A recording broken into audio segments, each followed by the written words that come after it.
Our Spruce Meadows National is the tournament where we welcome the community back. We've had a long winter in Calgary, and what's funny about Calgary, if you've lived here, you wait 5 minutes and the weather will change, but we're one of the only cities in the world that can have snow every single month of the year, and we've seen it, certainly. The national tournament typically rains, and this weekend, unfortunately, even though we're not going to be able to welcome you back, it is going to rain again this weekend. And we've had some historical moments in the international ring. But we talk about the community and how important the community is to Spruce Meadows. We welcome the community back. And for many years now, we've taken the time to salute our first responders. And it was going to be such a great tribute this year because our first responders have really been heroic in the fight against COVID. They have gone far beyond what anyone thought they could do. They have cared, they've paid attention to the smallest detail, and they really, really have supported each and every one of us. So here's to you, all of our first responders, a sincere thank you from the team at Spruce Meadows. You have been amazing. Thank you.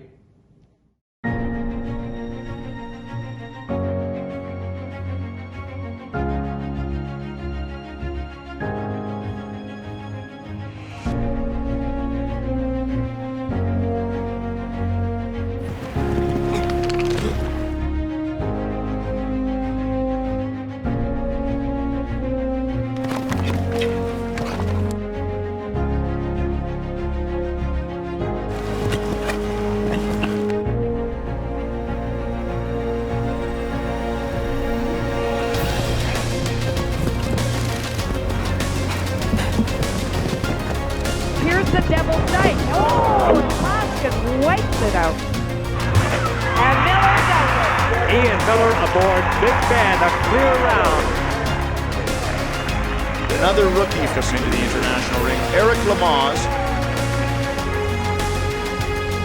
And look at him fly across this turf. What's he doing? What's he doing? Ladies and gentlemen, another historic moment at Spruce Meadows. You can't author scripts like this.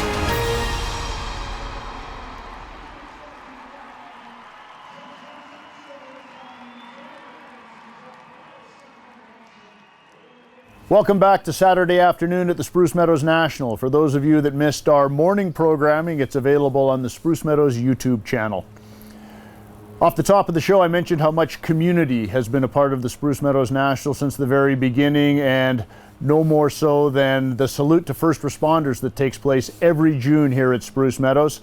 That was particularly poignant some 7 years ago after the horrific floods that fell upon Calgary and southern Alberta. And our salute to first responders at that time was very meaningful as we were able to present the area firefighters with a fire rescue boat that they've used on many occasions since.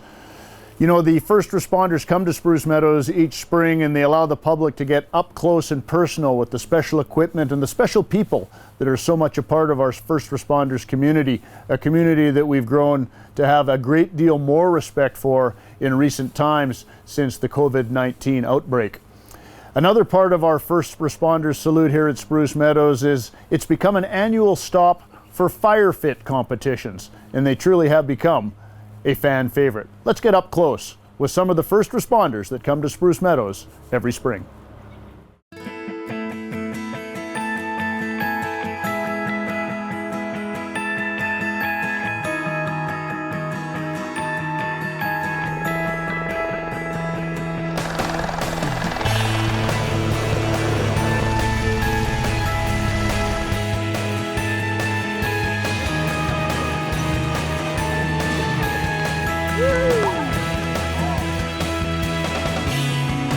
Organizers are happy to present a check to the Calgary area first responders for $100,000.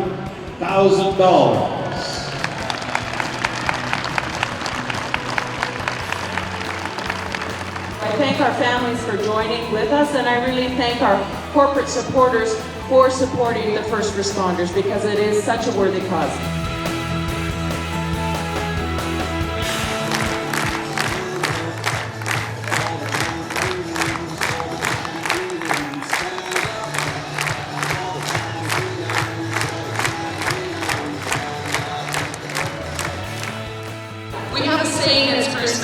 it's about excellence, and I think it really pays tribute to the first responders.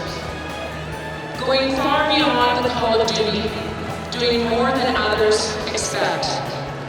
This is what excellence is about.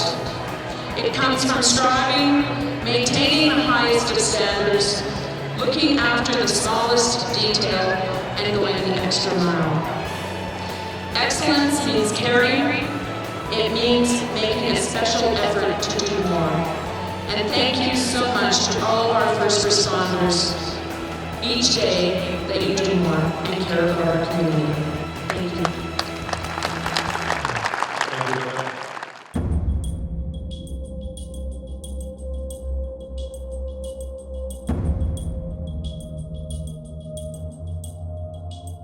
We have the Salute to First Responders, which showcases a lot of the activities that your emergency services in the region deliver.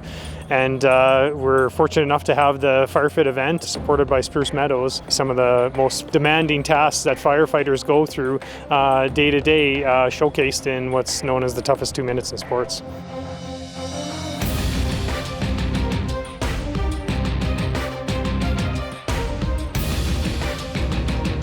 It's in 5 stages, this course. Firefighters are wearing their full turnout gear, so when they put that on, it's anywhere from 25 to 35 pounds of weight that just goes on them right off the bat. First task they're asked to do is they put a hose pack on their shoulders and they run up 66 stairs to get to the top. They lean over the top of the railing and they pull up 40 pounds, simulating that they'd be pulling up a hose pack. They get back down the stairs safely. They have to hit every step on the way down. And then they get to what's called a Kaiser machine that simulates chopping a hole in a floor. Once they complete that, they serpentine through pylons and they pick up a charged hose line. And about 2/3 of the way, that hose line turns into about 300 pounds. And they've got to cross the line, which brings them to the final stage, which is the dummy drag. They'll pick up a dummy that weighs 170 pounds and they'll drag it 100 feet backwards to get to the finish line. So all of this is while breathing on their compressed air and under the weight of 25 to 35 pounds. If you get under 2 minutes, you're doing quite well. Some of our competitors can get under that minute 30, which is an incredible speed and takes some incredible athleticism.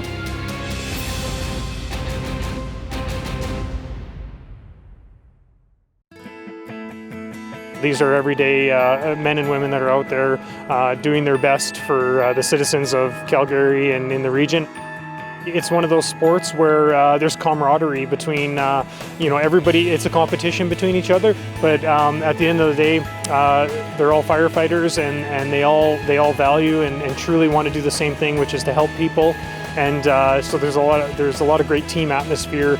And when you're in the competition and you start competing for years, you get to know everybody and you see them day in, day out. And this has been a great event, a great venue for not just the region, but for competitors that have come quite a distance. So we're really lucky to have and looking forward to seeing those people again.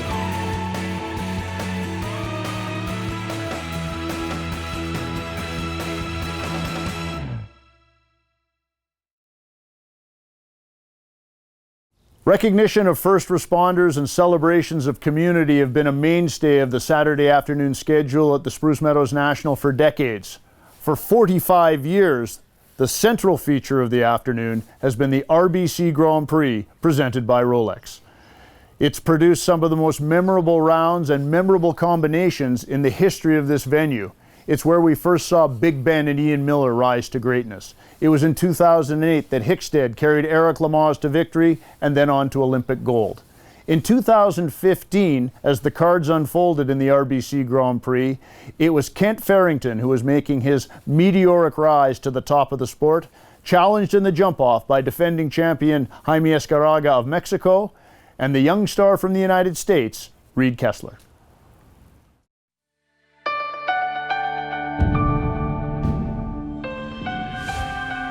Welcome to the 1976 Spruce Meadows Masters, and this afternoon we'll be featuring highlights of the... And he got in bad trouble there. He lost his stirrups. Whoa. Well, problems of the triple combination. 91, Ian Miller and Big Ben, international champion.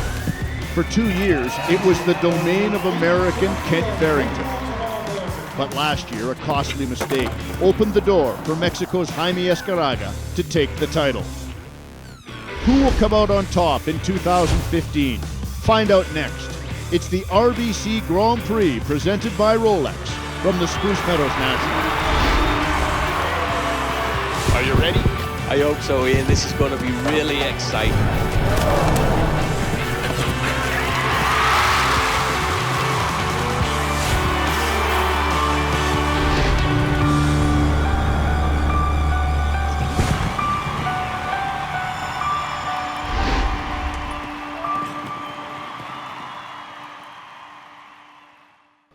For 4 decades, they have come from the world over. First, it was a trickle, but through the years, the momentum built. In this 40th anniversary Spruce Meadows season, the now legendary venue has welcomed athletes from over 50 nations, awarded over $100 million in prize money, and attracted some 10 million fans. In 2015, Spruce Meadows celebrates 40 years of excellence. Hello and welcome to a sun-drenched international ring at Spruce Meadows. I'm Ian Allison, joined as always by my sidekick, John Garner, as we get ready to launch the 40th anniversary season here from Spruce Meadows. What a day, what an event. Well, it's going to be spectacular, Ian, and it's going to be a wonderful way to kick off another season of show jumping here on the international ring at Spruce Meadows. Conditions are absolutely perfect. You couldn't have written it up any better. The sun is out, about 25 degrees Celsius come game time. There's a light breeze, and the footing is perfect. We've said it before and many times on this ring, actually, but you know what? You couldn't have asked for a better lead-in. A little bit of light rain early on. The ground was a little bit dry to start off with.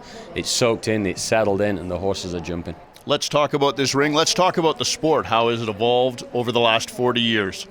Well, you look at some of the pictures from the early days, 75, 76, and I mean, there's a white fence in a prairie field. I mean, that's what it is. What you've got now is center stage of one of the most amazing stadiums in any sport around the world. I mean, talking soccer, tennis, cricket, whatever your sport may be. This is where it's at. Center stage draws the very best, and we've got some great veterans coming into the ring today. $400,000 on the line, and really one of the major Grand Prix on the calendar. Yeah, a couple of them that were here 40 years ago, so they haven't changed that much. I mean, the players back then, talking about Ian Miller and Jaime Escaraga as a couple of them, great then, still great now. But, I think one of the things to me is how the sport has changed in the field is so deep. You've got players from all around the world, but anyone's got a chance on any given day. The horsepower is fantastic. They all ride so well, and the difference between winning and losing here is so small. Jaime Escaraga, the defending champion of this event, returns from Mexico. He's a pure amateur who plays with the best pros in the world. Yeah, pure amateur. I mean, if he's a golfer, he'd still have a scratch handicap for a guy that never takes his clubs out the bag. But you know what? He's a supreme horseman, and I think too is the thing, he has the passion for the horses, and as you can see it, I mean, he loves them like his pets. Anton has been not quite there for me this week, but you know what? He wasn't a superstar last year, but he still came out and won, so every chance. The Americans are always strong. Beasy, Madden, McLean Ward, and Kent Farrington rides into Spruce Meadows this season as the number one ranked American rider in the world rankings. Yeah, number one American ranked rider, number 3 on the global circuit, which is astounding, when you think of being based over here in North America. But he is a supreme competitor. He has this sort of face that he puts on. I mean, he don't smile very much, but he is actually a bit of a character. And earlier this week, I got a chance to catch up with Illinois' Kent Farrington.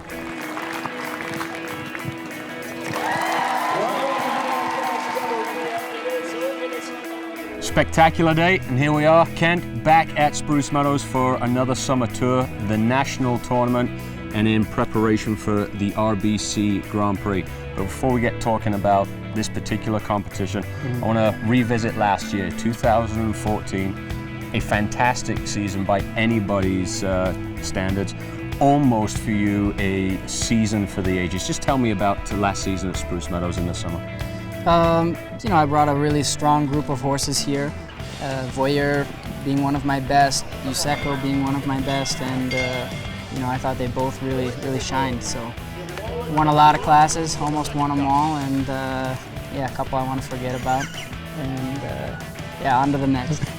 Yeah, well, we're not going to let you forget about that, because I know we've had a bit of a banter for almost a year about the RBC Grand Prix from last year. Yeah. So let's go back there. You're in the jump off against Jaime Escaraga. Voyeur, you're one of the quickest riders on tour. Voyeur is very quick himself. Tell me about the jump off. What happened? Yeah, you know, the jump off there was just a mental error. I was going fast, and faster than I needed to go, and at the triple bar I'd walked a line earlier where I could do 9 strides if I really needed to, and the vertical before he went hard left and got on the outside line, and I still committed to the 9 strides. I got too far away, bellied the back, and lost a bunch of money. Who wrote the script for this guy? Why are we talking about last year? Let's talk about the year before. We'll get to the year before. Something good. Something good? Yeah. Enough of that, we'll move on. I promise I won't talk about it again. Okay. All right, fair. Deal? Yeah. Okay. I mean, Yuseiko's sort of, you know, really at the peak of his career now. Voyeur is still getting there, I think. Do you feel like you need a certain amount of competitions to get ready, or for any particular week, or is there a steady build-up? It's really horse dependent. Right. You know, some horses like Yuseiko, for instance, he does better off a long break. He doesn't really need a lot of practice in the ring, and as soon as he's legged up and fit, he can jump almost any class in the world. Voyeur is a horse, he needs to be competing. He's a real blood horse and very hot, and it takes him a little while before I have his mind settled and have him totally focused on the job. You know, right now I think he's been on form, and you know, he's been good at this venue before, so yeah, hopefully we have a little bit of luck, and I think he's a good contender for the day. So, I mean, you're confident by nature, but you're feeling pretty good. You know, I always try to feel confident for a competition, even when I have no chance, and I think that's a sign of a competitor. Yep. And any athlete in a sport is that you have to believe that you can do it, or you're never going to do it. So I always go in thinking that I have a good shot to win, even lots of times probably when I don't. Kent Farrington, certainly a favorite anywhere he goes in the world, particularly now with Voyeur. We've watched him skyrocket through the world rankings over the last few seasons. How do you like his chances to attain his goal? I like his chances very much, Ian. I mean, you know, Kent's an interesting character. I mean, he's very within himself a lot of the time, but he does have a great sense of humor, but he's very businesslike. He has a plan, he sticks with his plan, and he prepares meticulously. And just if he's in the jump off, he is as quick as anybody. Every rider we'll see today had to qualify through the early phases of the national tournament. They all had to make the cut.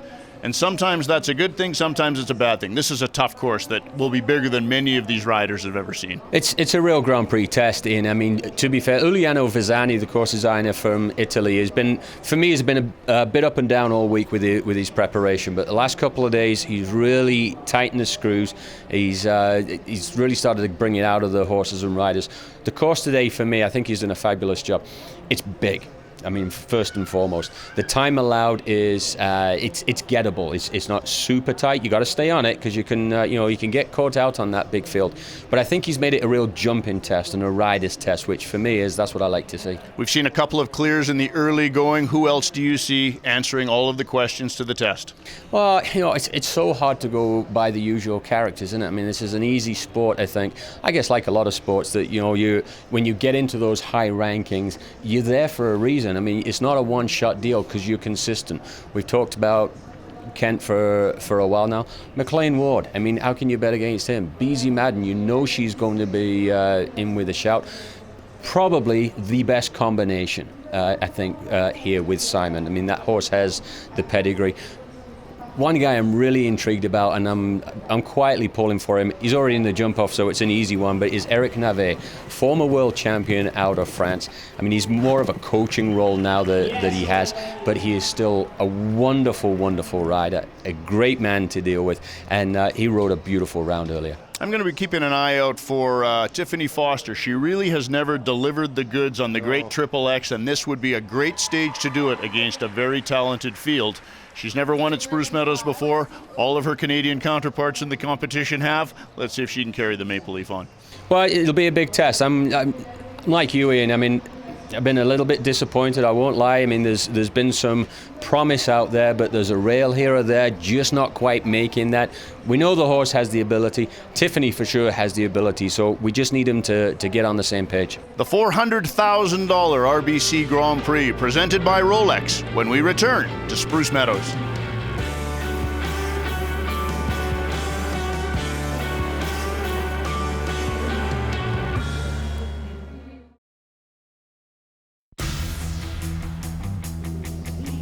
The Alberta sunshine drenching the international ring at Spruce Meadows, and what an event underway here under perfect conditions, John Garner. Well, the conditions are providing some excellent jumping, Ian. Faults all around the track so far, but with the depth of field that has taken on Giuliano Vezzani's course, clear rounds have come quite frequently. Jaime Escaraga will get a chance to defend his title with Anton. And Reed Kessler back to Spruce Meadows for the Summer Tour, also clear with Solana. Of course, Reed Kessler was denied victory on the final day of the 2014 season by Canada's Ian Miller, but this 21-year-old American appears to be at the top of her game. Well, and she's going to get a shot at redemption, Ian, because Captain Canada, Mr. Ian Miller, is in the jump-off also with Dixon. He canted around for a nice clear round, and the Maple Leaf will have a shot. Well, the ageless legend maintains that this big bay gelding, now 12 years of age, is at least 10% better than a year ago. There's a look at the international ring. There's a look at this international entry that have mastered the course thus far, led by former world champion Eric Nave. Just the very best in the sport. Showing up, the cream has risen with just a handful to go here in the first round of competition, and there's a look still to come. Well, it's a great field there, isn't it, Ian? Eric Lamar's, Kent Farrington. Two great competitors as we have a look at the layout of Giuliano Vezzani's course. 82 seconds the time allowed, 545 meters. Eric Lamar's and Coco Bongo. This 10-year-old stallion really is carrying the hopes of Eric Lamar's for the heavy lifting in the 2015 season. He identified this horse as the one he will select to take him to the Pan American Games, and hopefully that will provide the fuel to get to Rio for Team Canada.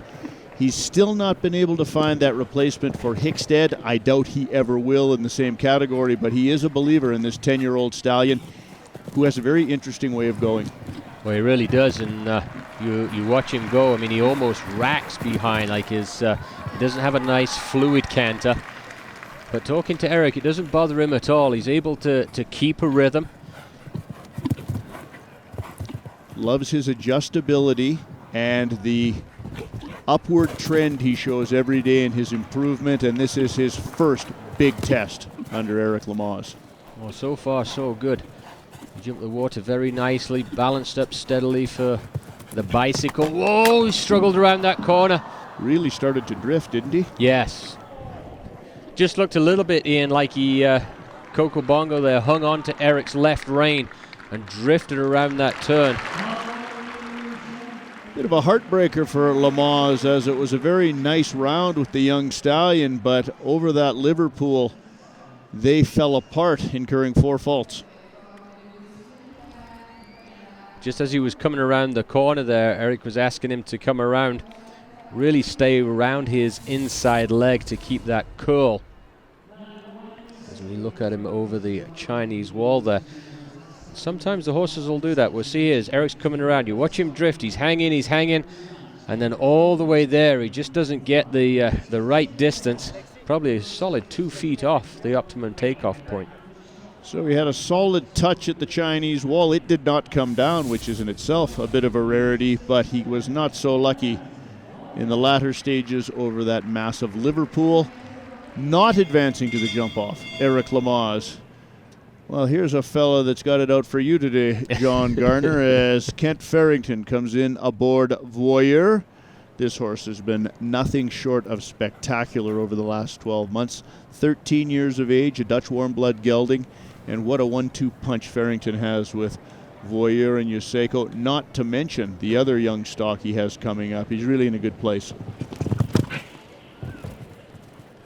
Well, we heard Kent off the top there talking about the type of horse that Voyeur is. He's a blood horse, so it's quite a hot character. See him even there shaking his head on the way to jump number 3. That really allows the horse to do a lot more of the work himself. Kent gets pulled a lot more as opposed to having to drive forward with a colder type. I think also that really does help with his travel commitments. The horse only just got here recently from Europe and lands, and within a couple of days on the biggest circuit in the world. Time rarely an issue for Kent Farrington, and Uliano Vazani really hasn't used the clock as a big portion of his tool chest this week in the international ring. Such a nice camera shot there.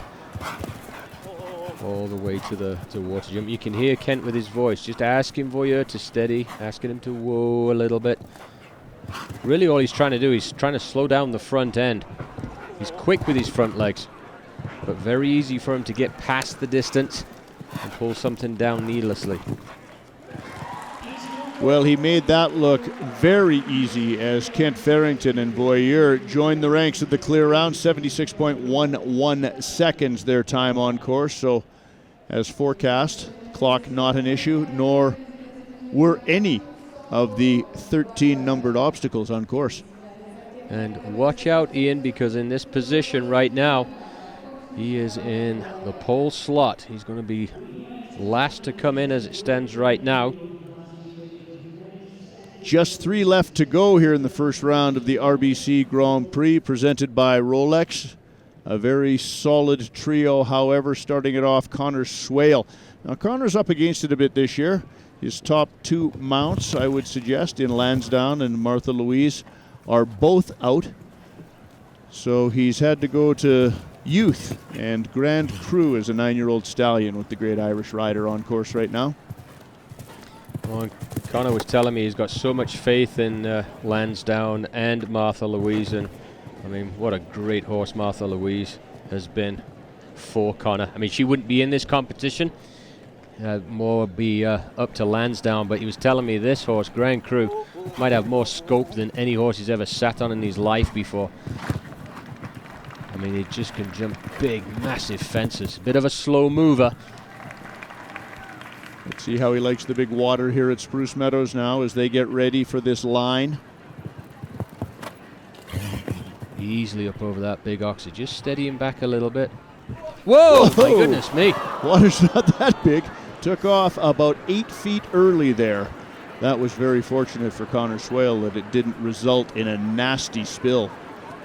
Well, I'd love to see what happened there, Ian, but 2 things were obvious. I mean, like you said, the horse took off really early. What it looked like a little bit was Conor was steadying him up and the horse got confused and just left the ground. But what instincts from Conor Swale. We get to see that a go. You're going to see immediately as the horse lifts off, Conor parks himself in the back of the saddle, frees up the reins just in case the horse tumbles down. He's got a chance here. That could have spelled disaster. Let's have a look. Yeah, he's sitting up. He goes to kick for that extra stride. And Grand Prix just lifts off. My goodness, that could have been nasty. But look at how airy he gets over the bicycle. A great recovery, but unfortunately a foot in the water and a time fault spell a final score of 5 for Conor Swale. Talk about the young names in the sport. We've already seen Reed Kessler advance to the jump off, hop across the Atlantic, and there's a 1-2 punch out of Belgium that's very impressive, making their way up the world ranks. The twin brothers Philipparts. This is Olivier, who as a teenager won the CP International here at Spruce Meadows. Returning for the summer season now, Olivier Philipparts, now in his 20s and a veteran for Belgium. Riding Armstrong van de Kappel. Olivier and Nicola, like you said, in here for the whole summer. They've had a mixed bag of results, I would say, so far. Olivier saying that Armstrong, he just needs to learn the ring a little bit, and then he'll be very comfortable. And so far, he's a lot better. That was a nice ride through the triple combination there. Settles up for the Sydney plank. Well, the entire 6-week summer series at Spruce Meadows can be so beneficial to young horses. Each week a different test, different course designer, new set of things to deal with, yet no travel to deal with once you're here. Yeah. He's putting together a very nicely balanced ride, Olivier. A little bit of a rub there. Quite an aggressive turn. Stay off the combination now. Gets so tight in there, the double of uprights. The last fence. Very prompt and clean, and that is what it takes to have a perfect scorecard. And Olivier Philipparts carries the tricolor of Belgium into the jump off. There's a smile from the young Belgium. I'm sure he's thinking, I've been needing that. Lovely equitation ride. Look how straight he sets in. Completely square with his horse. Nicely done, Olivier.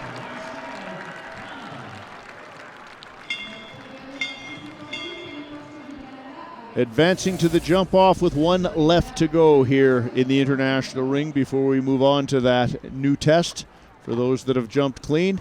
And I'm really hoping to see big things from this combination. Triple X with Tiffany Foster. They've had a year together now.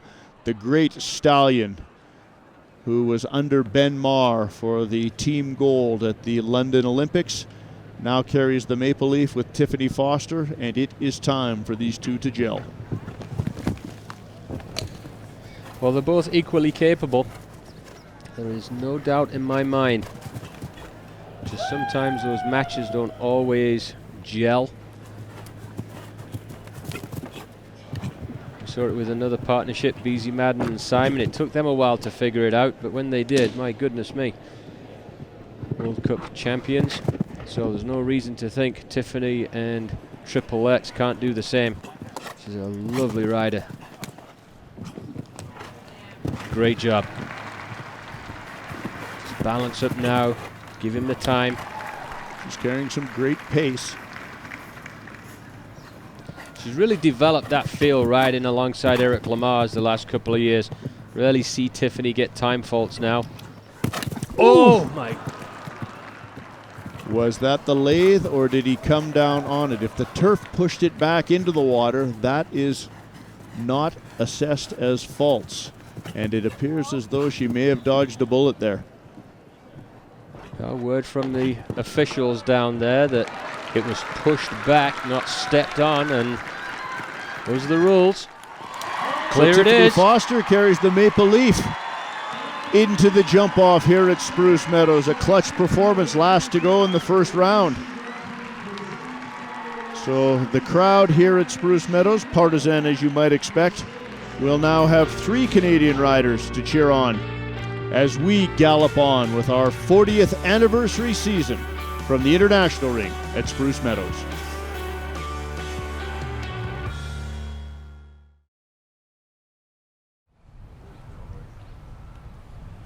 The International Ring in all of its glory awaits the top 12 advancing in the RBC Grand Prix presented by Rolex, going through their final preparations. The 12 that have advanced from the starting field of 50. And here is a look at those names. What a powerhouse roster.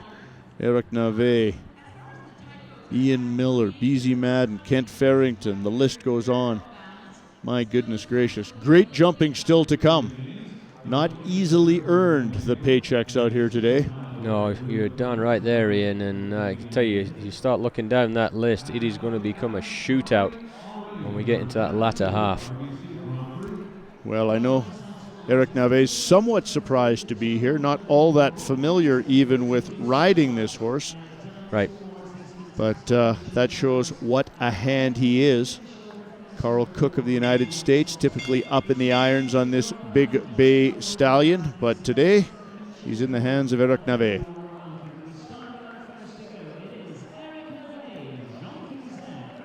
individual world champion from the World Equestrian Games in Stockholm. Team gold as well, the great Quito Dubois. And Eric has continued with a great career now primarily as a coach.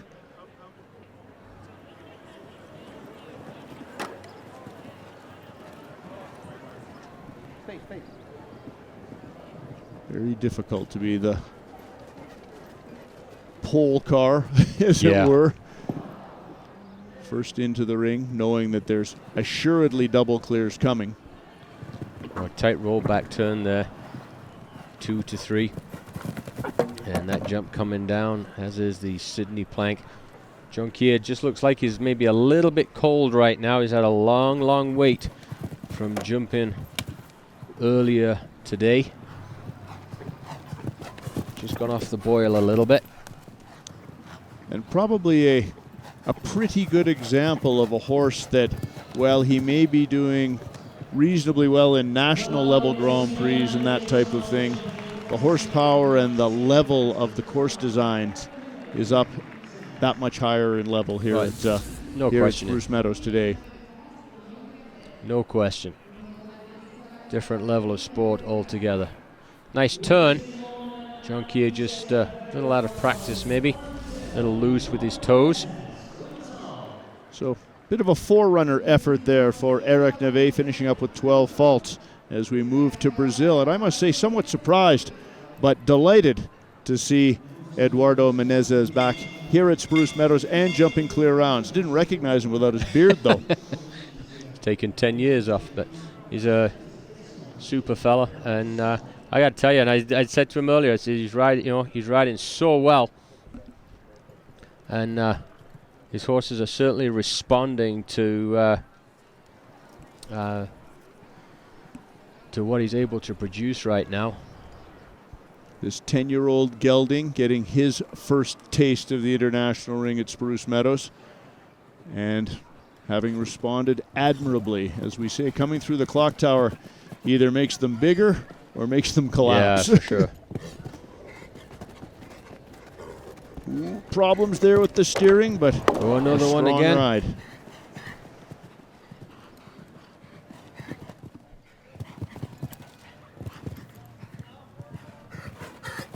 Been a long wait for these early entries in the jump off here at Spruce Meadows. Almost enough that you have to go through the entire routine again of getting the horses ready to start. And with 2 rails down. Well, it's such an alien feeling, Ian, when you're used to warming up differently for a jump off, much shorter preparation time. And 8 faults there for Eduardo and Quintal. So France and Brazil have gone thus far. We have yet to see a double clear round. Rest assured we will, and likely see many, as next into the ring will be the great Belgian veteran Francois Maty Jr. For those of you, there's a look at that delicate wall, and I think he's pointing out that he'd like that just wants block. To get it touched back in place there. There we go. First 3 into the ring, you know, people who might be accustomed to watching thoroughbred racing with jockeys, the first 3 riders in have all been well over 6 feet. Yeah. And the fella coming in now, Francois Maty Jr., he's not just over 6 feet, but he's built like a tank. Yeah. He's a big fella. And very, very strong. He needs to be to have any hope riding this muscular bay mare. Palinska des Îles with Francois Maty underway. Well, and job number 1 for Francois at this stage, even 3rd man in. He's got to post that clear round and become the rabbit. And prove to the others it can be done. Well, there's that. But then maybe, again, you always say it, Ian, is maybe force them into doing something they don't really want to do. So far, nicely efficient, not very quick, but I would say pretty efficient. Palinska doesn't have the longest stride. Gallop on down to the wall, and then let's have a look here. He drops inside number 11 there. A far more aggressive line to the Rolex Oxer. And there we have our first clear round He in really the jump opened off. it up over the last 40 meters or so after he got across the Beijing wall. And there is the leader at 46.54, Francois Maty. So in this jump off course, Ian, there's 2 turns to really watch. The first one, the roll back to the yellow plank. And then after the big white, the Sydney plank rather, to the white Oxer. Watch out for that one. Here's the defending champion, and what a difference in style of horses and style of riders as Mexico's Jaime Escaraga comes into the ring. But one should not knock the function or form of these two together or underestimate them. Oh, underestimate at your peril. Certainly he's not going to win any equitation titles, but he's a great horseman, and quite simply his horses love going for him, and in the end that is what it's all about. Well, this is a long striding horse, Anton. Got to keep him all composed. 12-year-old Gelding that I think it's fair to say a year ago entered this stadium as a long shot, but has now earned the respect of his peers. Jaime's ridden some great horses, Chin Chin, Presley Boy, and now Anton is slowly creeping into the ranks of that roster. There's that second turn we're talking about. Whoa, very aggressive there, very tight. Just got to leave the jumps up, and he's all over the place, isn't he? A very wide turn there. Anything he did at the White Ox, it may have just lost. Oh! Got by with it. Escaraga pulls another rabbit out of his hat, a full 2 seconds faster than the trip posted by Francois Maty, so 44.22. And that was an active trip around the course, I think it's fair to say. Jaime. Well, just see how wide he goes round there, Ian. Almost chipped in at the last jump, but I gotta think he maybe wasted 30, maybe even 35 meters going around that far. He did it fast, but he went a long way around. Will history repeat itself? It was a year ago under similar conditions that Jaime Escaraga authored a great Rolex moment in time.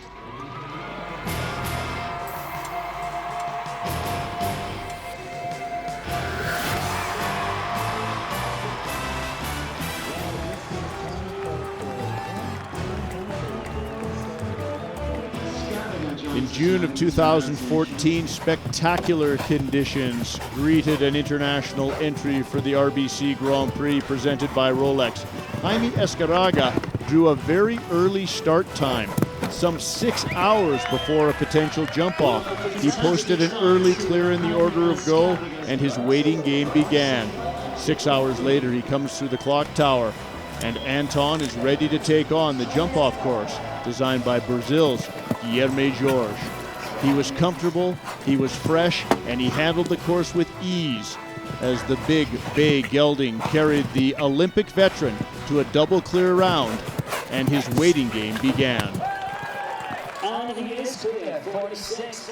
Eventually, there was just one left in the jump-off field that could challenge Escaraga for victory. One of the world's fastest riders, Kent Farrington, but problems at the triple bar assured Escaraga another victory at Spruce Meadows. RBC Grand Prix presented by Rolex.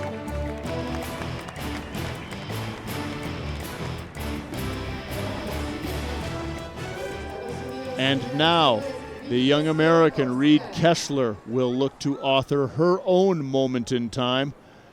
She's won here before. Atco Power Queen Elizabeth II Cup.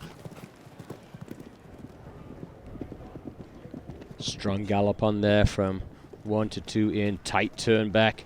Stays right on the right-hand side. That's nice. It's a very efficient ride. She has such chemistry with this horse, such a wealth of experience despite her years. Has been to the Olympic Games with this horse. Keeping the pace going. A little bit of a wider turn there than Jaime, but she did go quick. We're asking Solana there with the voice to come back. And again, around 11, much tighter though, and she is flying. And on the time has been beaten. The scorecard is clear, and there's your leader at Spruce Meadows, and she knows it. She knows she delivered a near perfect trip around the international ring. Can it be beat? Well, great performance there from Reed Kessler. This is a great turn. Just kept Solana right between the hand and the leg, straight on to that double. Boy, you're going to have to go some now to beat that and leave the jumps up. 42.69 with plenty still to come, but that was masterful. And you can see that her time is well faster than those that have gone before her. But let's move on down the order of go. I don't expect to see the time from this next entry because it's their first time competing at Spruce Meadows at this level. First choice is the horse with Canadian veteran Jan Kandel. I agree wholeheartedly with you, Ian. This is a learning process for Jan with first choice. He'll put a little bit of pressure on just to see how the horse responds. Lovely model, lovely type. Whoa! My goodness me. That horse put an extra stride in there. Jan was miles off when he asked for takeoff, but first choice just hopped up like a little rabbit. That's why we define it as a team sport. First choice really helping out the great veteran who has been such a clutch rider the last few seasons with the great mare Showgirl, and first choice now looking to carry some of that load for Jan Kandel. Just balancing him up again. Well, that's a nice double clear round for Jan Kandel and Canada. He'll be satisfied with that and particularly pleased with how that horse responded at the turn back. Not something you want to practice, that's for sure. Be happy never to see that distance again in his life, but first choice really did produce for him. You talk about production. Very few athletes in the history of sport period have produced like this guy. 10 Olympic Games. Looks to be well on track for number 11 in Rio. Shows no signs of slowing down and finds himself in the jump off. He's the one who was here 40 years ago. No kidding. At the first Spruce Meadows Grand Prix. And he's been winning very regularly ever since. Ian Miller up with Dixon.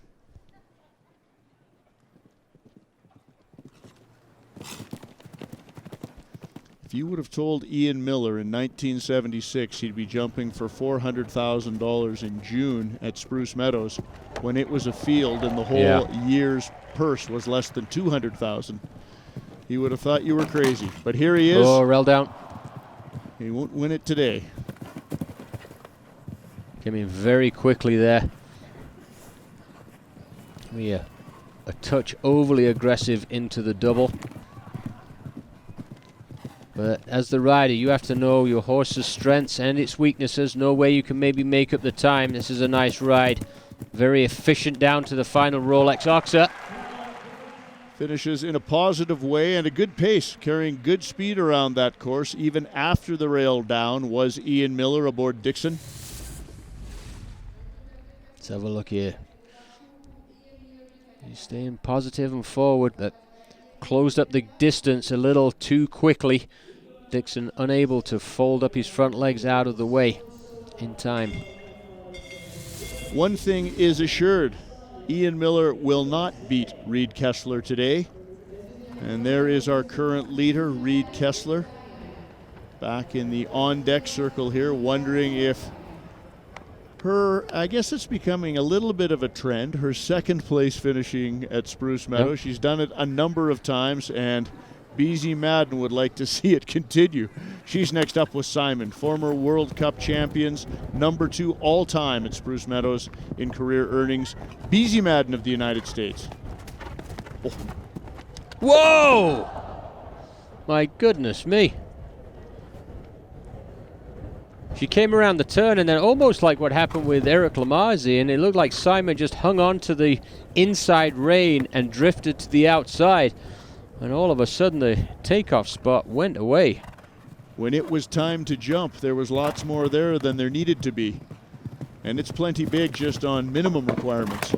Well, the wall comes down as well. That upright got very, very wide. Yes, it did. The Beijing wall and the yellow upright down for BZ, and she, of course, slowed her pace once the first rail was down, so she will not be a factor in the jump off here at Spruce Meadows today. And she's looking over her shoulder wondering, what the deuce happened?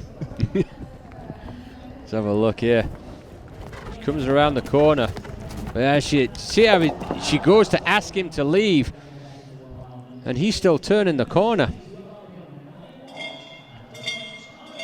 Wow. Looked like the jump survived nicely.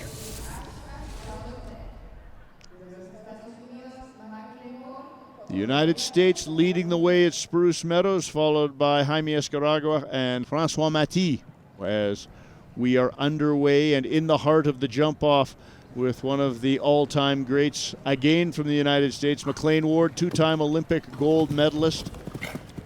Athens and Beijing, Double H Carlos, a horse that he says it's worth getting up every morning to ride this horse because he's often asked to punch above his weight division and almost invariably delivers. Another one, very quick coming in.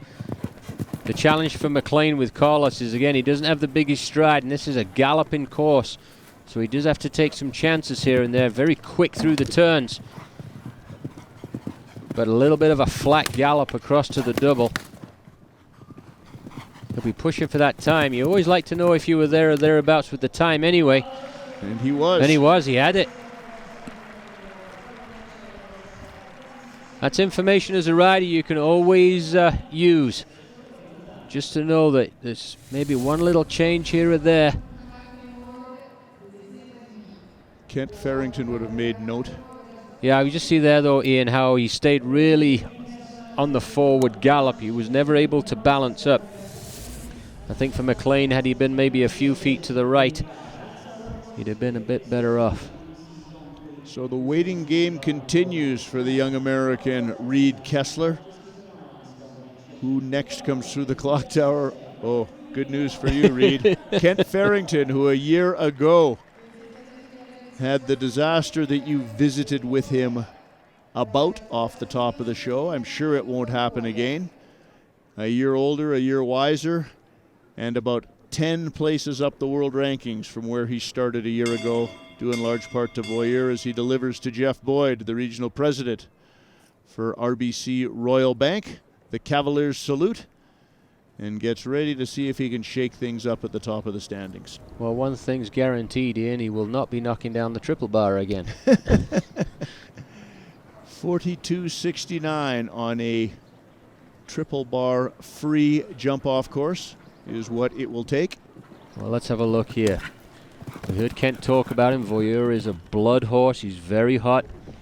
The thing that strikes me about him is a massive stride when he gets let loose. Now he hit the outside of the plank there. To set up for the combination. Triple in the first round, just 2 elements in the jump off. And a little bit of a rub. He's got to really drop in tight around that herd of painted horses. That was a great shot into the RBC Oxa. Now the very, very finicky Beijing wall. It can't be touched, and it is not. Now watch him open his stride up here, Ian. He's got to keep going. A little bit of a vocal balancing act there down the final line, and there's your leader, Kent Farrington, looking to win this event again, and Voyeur has delivered the goods, and great for not the sure kid. what she can do, but not a very happy young woman back there in the international warm-up area. Victory was seized. 3 or 4 times, I think she was saying she's been second to Kent in this arena. Well, I'm sorry, Reed, it has happened again. What a great performance from Kent Farrington and Voyeur. 2 left to go. Here we are down the final line, balancing him vocally. I think a year ago, Ian, he might have just let loose there and tried to win by 3 seconds. Smart play, just steady up a little. get that jump left up. Showing a little more patience. And the confidence is never lacking as Olivier Philipparts comes back into the stadium with this young stallion. I do not expect to see the type of speed or the time we just saw from Kent Farrington. Olivier Philipparts aboard Armstrong. Big strided horse nonetheless. Well, again, a little bit of a learning process, I think, for Olivier with this horse. Digging in around the turn to the RBC Oxer. Got a nice ride going so far. Careful here. The Beijing wall and down this final line. Now opening up on the Big Bay. Flattened out there. That was too bad. That was too bad. It'd have been right up there, right amongst the medals. Top 5. So one left that can catch Farrington. Here's what happened to Philipparts down the final line. Maybe Armstrong lost sight of it a little bit, but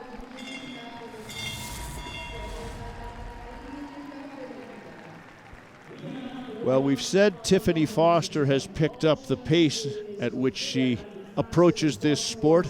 She is on a great horse in Triple X, but even with an Olympic gold medal mount, she will have her work cut out for her to catch Kent Farrington and Voyeur.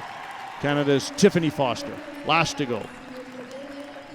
Well, Triple X, another horse with a massive stride. I mean, he really can cover the ground. The difference being it's a stride that the rider has to generate. You've really got to ask the horse to lengthen his stride, whereas Voyeur will pull you into it. Nice turn there.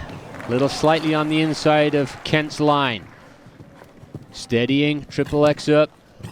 Maybe a touch slower there, but nicely out. Now she's really got to drive hard around here. That's a good effort. Find a positive one. There she goes. 2 to go. Doing a nice job with the big stallion. Now the final line. She stayed to, oh no, she has dropped to the inside. She's fiddling a little bit in. Come on. Oh, the back rail comes down with the back feet. 42-47 the time on course. Would not have won the event, but a great effort from Tiffany Foster and Triple X. Congratulations all around to our champion, Kent Farrington. Yep.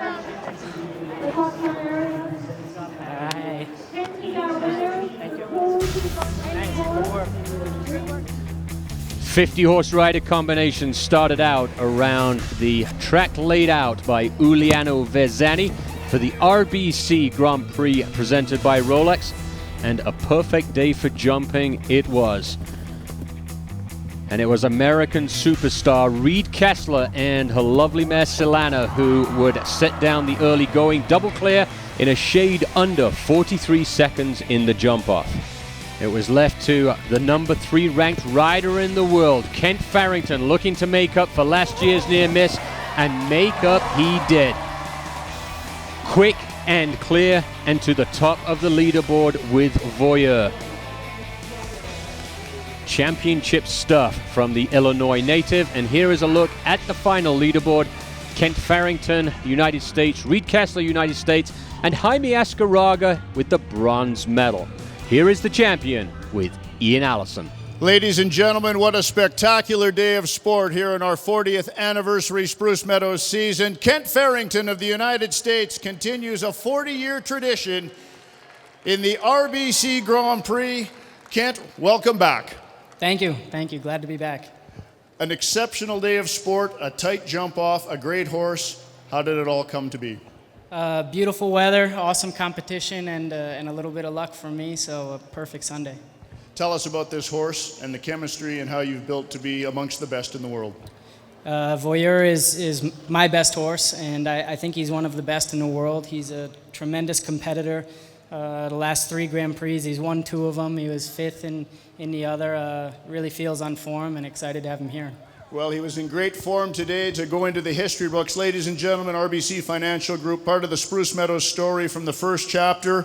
Now, 40 years later, Jeff Boyd joins me in the winner's circle. what a spectacular day of sport. Just incredible. Great competition, incredible athletes, and a world-class facility here at Spruce. And just a pleasure for RBC to be associated with Spruce Meadows and the Southern family for 40 years. Well, it's been a memorable day of sport, and you can see why Kent Farrington is at or near the top of the world rankings each month they are published, and today he reaps another award for another victory on the show jumping tour. I believe you have a check to present, sir. I have it's Kent, our pleasure on behalf of RBC to present you with a check for the winning ride today. Well done. Ladies and gentlemen, $132,000, the first place prize money in today's RBC Grand Prix. Kent Farrington adds to his amazing resume. I take it back, gentlemen, and invite you to step forward and hoist a trophy that has some of the greatest names of all time in this sport engraved on it. And now we add to it Kent Farrington and Voyeur, 2015 champions of the RBC Grand Prix at the Spruce Meadows National.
Pure Leaf iced tea starts with the finest tea leaves.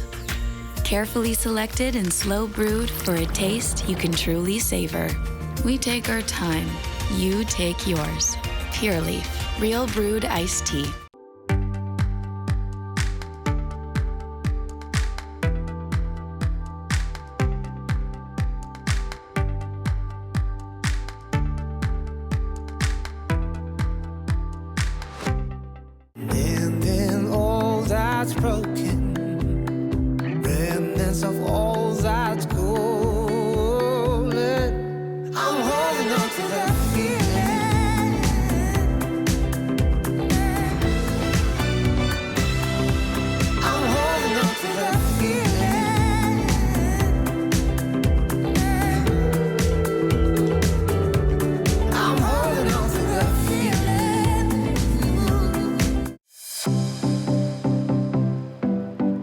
This year, Spruce Meadows is proud to bring you our 45th anniversary edition of Name the Foal, presented by TELUS.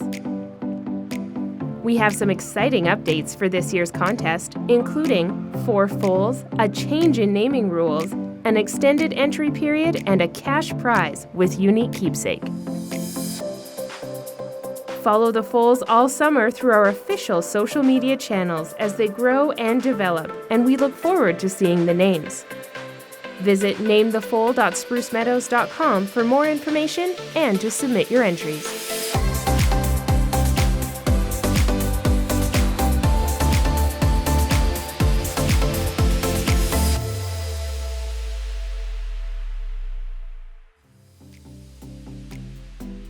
Meet foal number 1.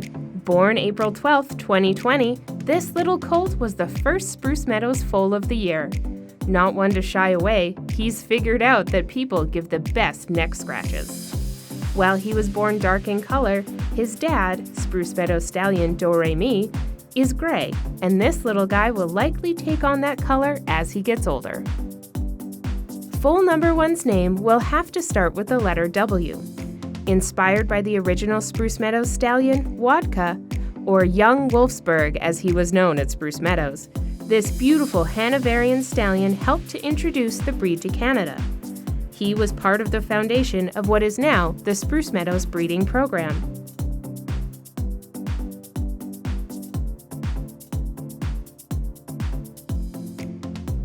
Meet foal number 2. Born April 24th, 2020, the second foal of the year is also a colt and has the same sire as foal number 1. Unlike his sibling, he's a little more timid and prefers to stay closer to Mom. Mom is Spruce Meadows mare Skyline, who always produces great-looking foals. This is her 4th baby. Foal number 2's name will need to start with the letter A, inspired by Spruce Meadows riding master Albert Cly. Albert's passion for horses brought him to Canada as a young man. He never intended to settle down in Canada, but Spruce Meadows co-founder Ron Southern convinced him. Albert brought with him knowledge and skills that would be passed on to all of his students and helped create what is now the Spruce Meadows Horse Program. He was responsible for the development of many national team horses and riders.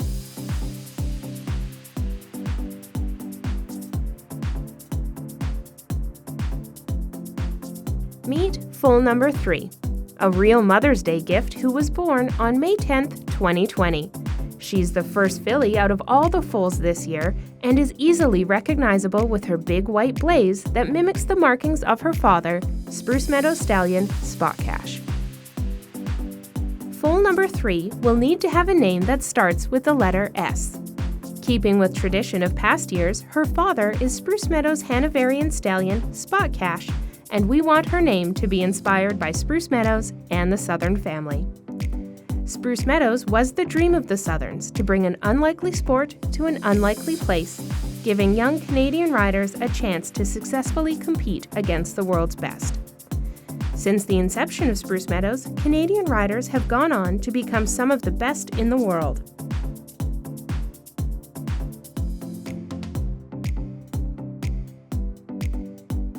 Meet foal number 4.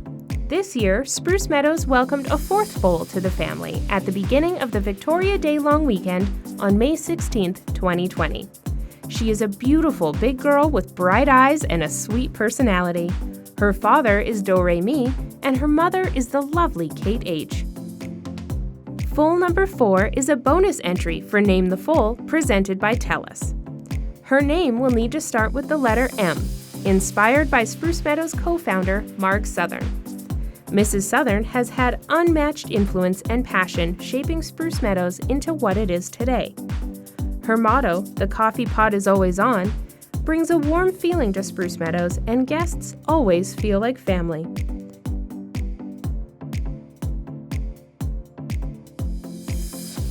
Visit namethefoal.sprucemeadows.com for more information and to submit your entries.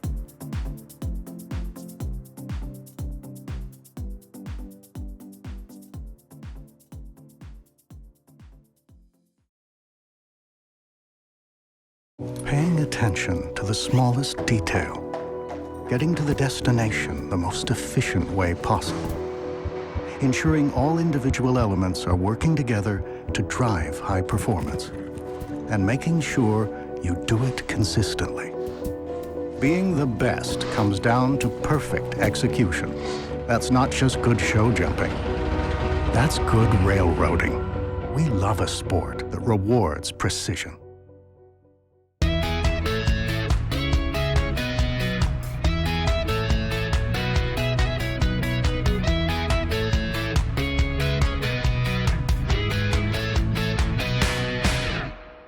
It's time for ooey gooey, melt in your mouth, lip smacking, soul affirming, lovely, special, smooth, delicious chocolates.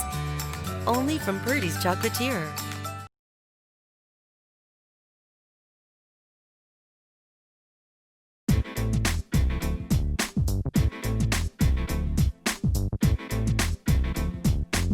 We are super excited to carry TK Equestrian.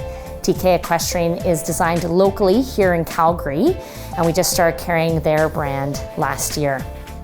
Rima is wearing the Kennedy long sleeve, which is paired with the Amelia collarless vest. The Kennedy is UV protection, it's very breathable, moisture wicking, it has 4-way stretch and thumb holes. Perfect for a workout, riding your horse, or just going to the mall. Beside Rima is our contrast sweater. We have 3 different colors in this, and it comes in size small to extra large. On the far mannequin is the TKQ packable down vest and another color of the Kennedy long sleeve. The Kennedy long sleeve comes in the pink that Rima is wearing, the midnight blue on the mannequin, and also a camo gray. The vests also come in a huge range of sizes and colors.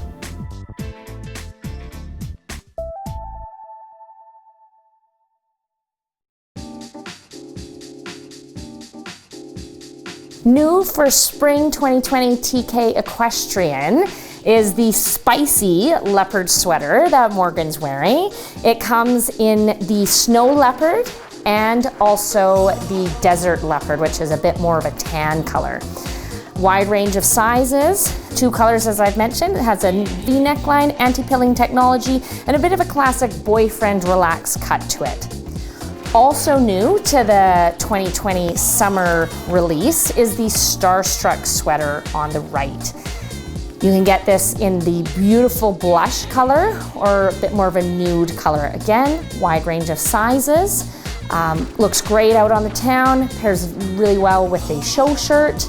And then on the left is the Taylor short sleeve. Now this shirt comes in 3 different colors that we carry, and it comes in long sleeve and short sleeve, as you see.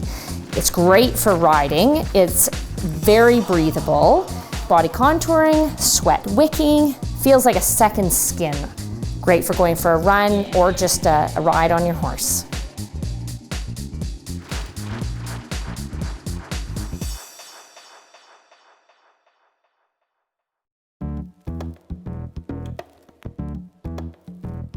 Morgan is wearing the TK Equestrian Athletics sweatshirt. TKQ has exclusively made the hunter green sweatshirt just for the Spruce Meadows shop. It's so soft inside, great for a crisp show morning, a run, or going out for dinner with your friends. Next to Morgan is the Mia Mesh Technical Tee. It's easy to fall in love with the buttery soft feel of the Mia Technical Mesh top.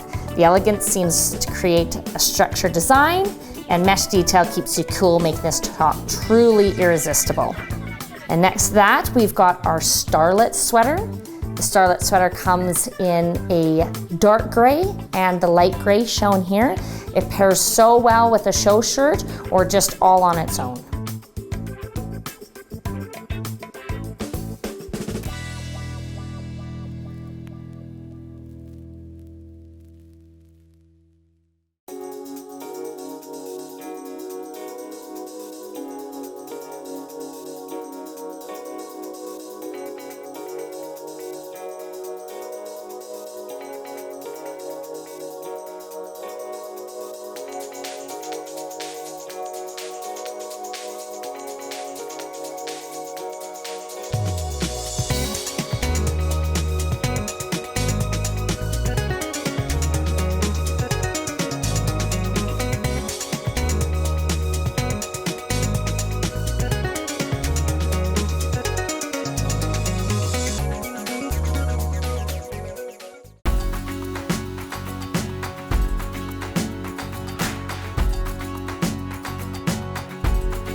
For the hundreds of thousands of fans that come to Spruce Meadows each summer, much of their attention, of course, is on the international ring here at Spruce Meadows and top international sport. But for many, it's also about the shopping. And even during COVID-19, the Spruce Meadows shop is operating online and proving to be very popular with customers around the world. One of the most popular items is the video, The Legacy of Hickstead. And what a legacy that stallion carved here at Spruce Meadows. Starting in the meter 30 division in the All-Canada ring, when his career was over, he was arguably the greatest show jumper in the history of the sport. In 2008, he carried Eric Lamaze to Olympic gold in Beijing. And recently, Eric and Hickstead were announced as the newest inductees into the Canada Sports Hall of Fame.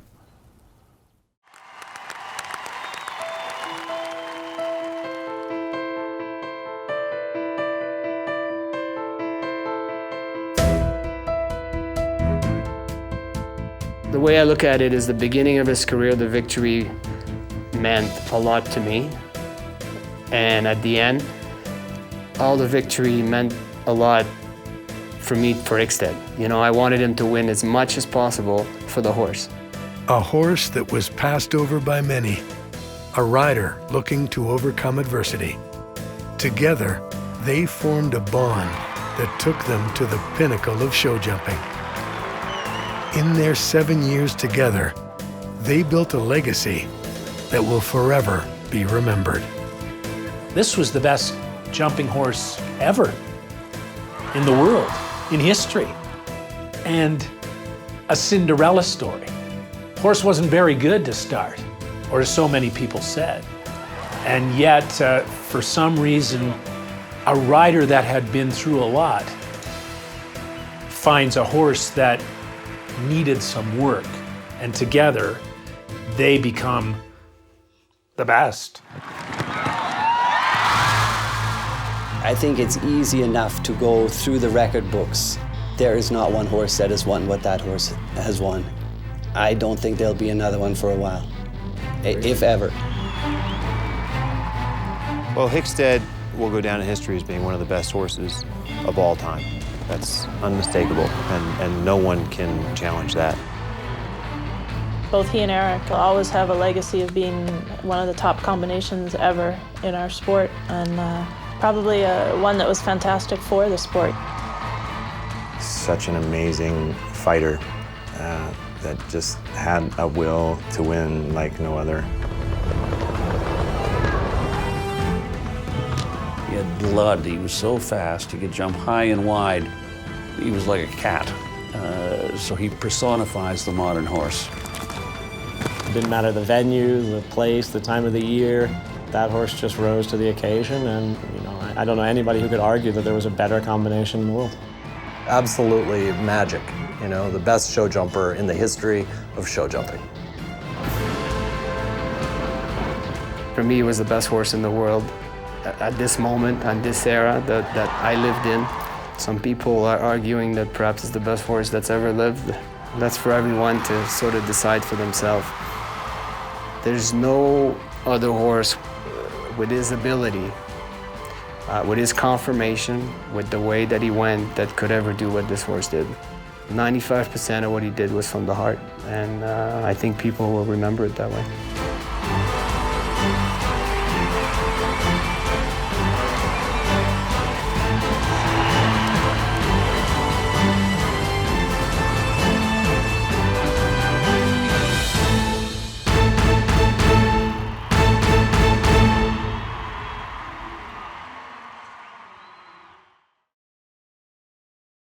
Eric Lamaze and Hickstead, certainly worthy inductees into Canada's Sports Hall of Fame. But for me, what makes Eric so special is the great success he's achieved on a number of horses, starting back with Cagney in the early 1990s, then winning an Olympic bronze medal. Could have been a gold, many argue, in Rio in 2016 with Fine Lady. A year ago here with Choco Kid doing his magic in the RBC Grand Prix presented by Rolex. And then, of course, his Pan American Games medal with Coco Bungo. The list goes on. Few remember, however, what a great speed rider Eric Lamaze has been through the ages. And in 2016, in the TransCanada Winning Round, he ended up going head-to-head with his partner and student, Tiffany Foster. Eric would not let that make any difference. He's a ferocious competitor, and he showed us why he was #1 in the world with Rosanna Duparc.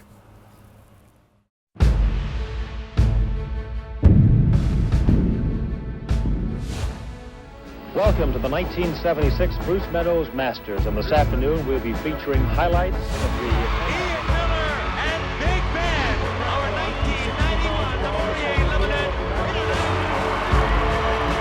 Are you ready? I hope so, Ian. This is going to be really exciting.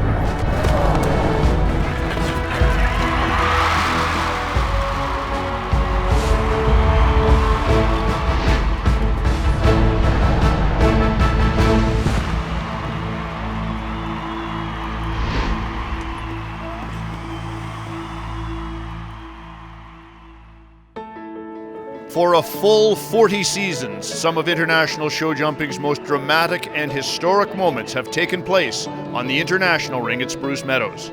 Today, a new chapter begins from the Spruce Meadows National, presented by Rolex, as horses and riders charge through the clock tower with their sights set on victory.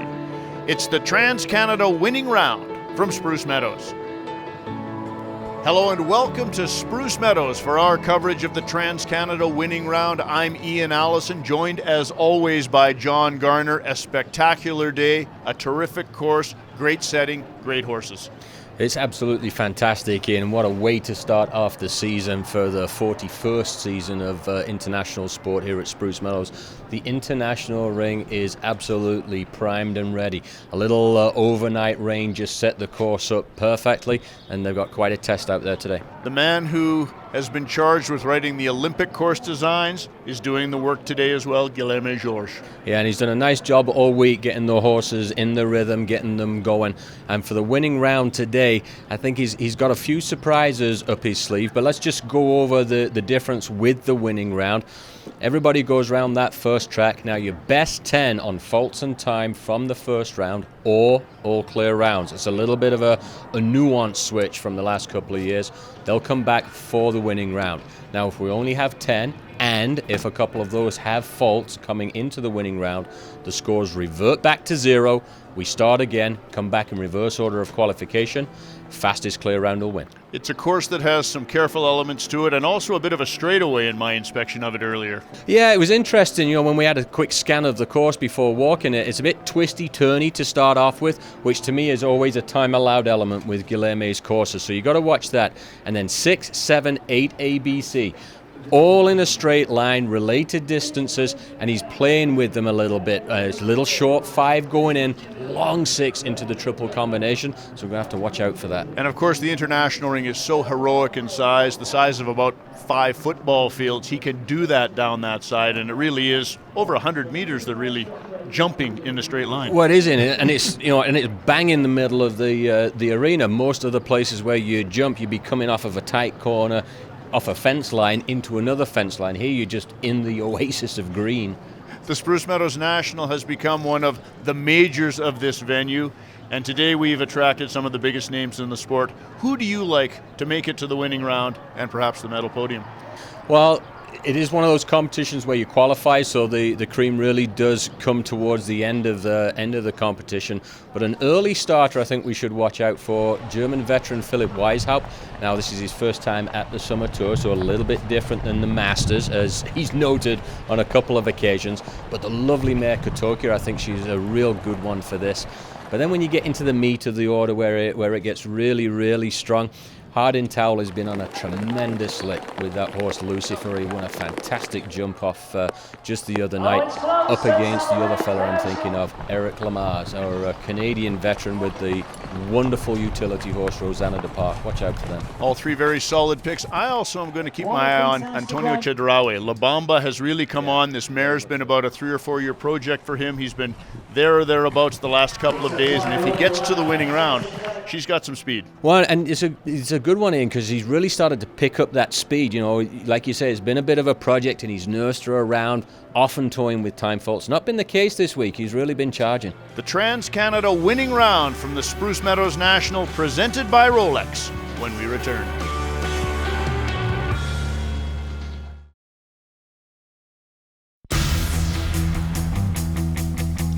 Olympic course designer Guilherme Jorge has set a 540-meter track in the international ring for the 30 that have qualified for the TransCanada Winning Round, and they found it to be quite a challenge. They really have, Ian, and so far no clear rounds in the early going. Patricio Pascual from Mexico with just the one rail down. A good time, and that is going to be important as we go along into the later stages. His 9-year-old chestnut Gelding rounding this course in 75.19. He's currently lying in wait, as is our German debut rider, Philipp Weishaupt.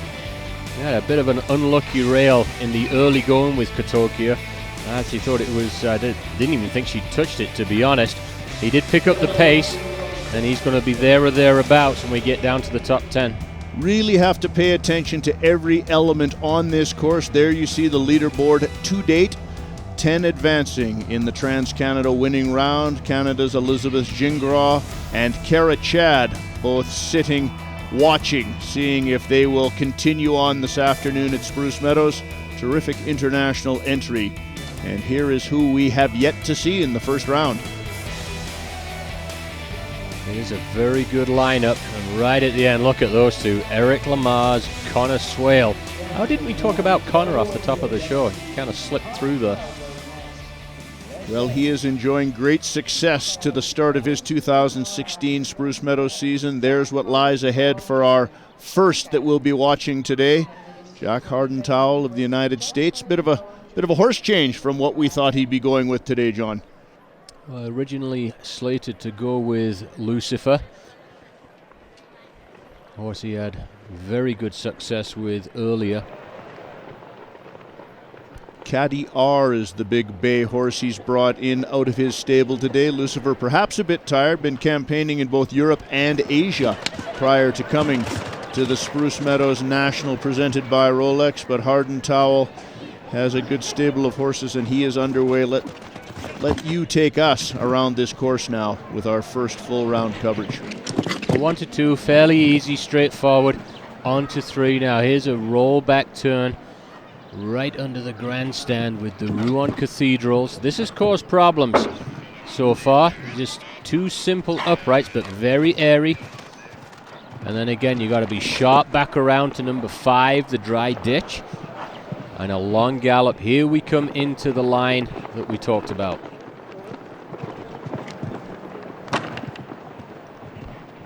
Fortunate to get over that back rail of the Oxer. Bit of a wrap there. Still on a clear round. He rode that very nicely, Ian. Got his balance very early.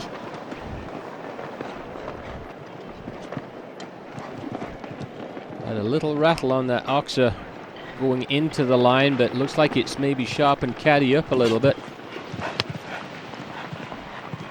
1 jump to go. Sorry, 2. 11 and 12. Oh, Jack! There's 2 jumps here, Hardin. You've gone right by. That's a drive-by, I think. You must have been listening to me. What's he thinking? He's not finished the course yet. You can see the time faults ticking on, and that is a mental lapse by a veteran rider, neglecting to jump. Oh my goodness. The final obstacle here in the TransCanada Winning Round, and surely dealing himself out of the hand today. Well, the look on his face. Can't believe it, but I tell you what, Ian, for all the young riders, the amateurs out there, the top riders in the world can make that mistake. You just see him canter right by it, and then the realization. That was a big 12 I just saw to the left, wasn't it? Oh my goodness me, that is a heartbreaker after a great ride. Disappointment on the face of Hardentowel as he heads back to the warm-up area, and a look of excitement on a young Canadian rider, Ali Ramsey, getting ready for her biggest ever Spruce Meadows test. Youngster who rides under Olympic silver medalist Jill Henselwood, who has prepared her for today's competition aboard this 9-year-old mare, Hermaline.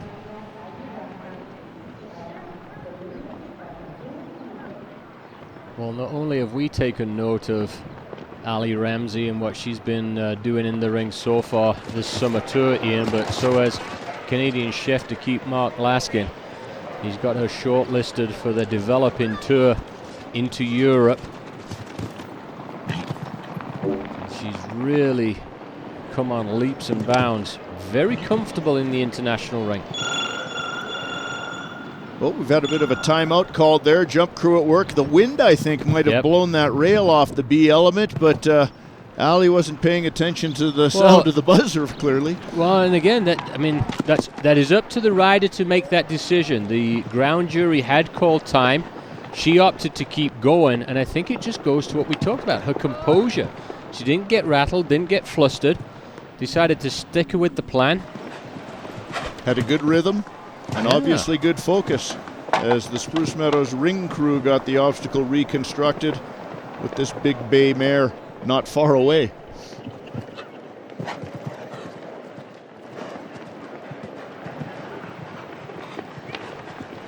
perfect conditions, but a few little gusts of breeze coming off the foothills of the Alberta Rockies here today that might play a little havoc with the fences. She comes towards the final line. She's dead on for that final obstacle. Perfect. Absolutely perfect. What a trip. A great debut in the international ring for 2016 for young Ali Ramsey of Ontario, Canada.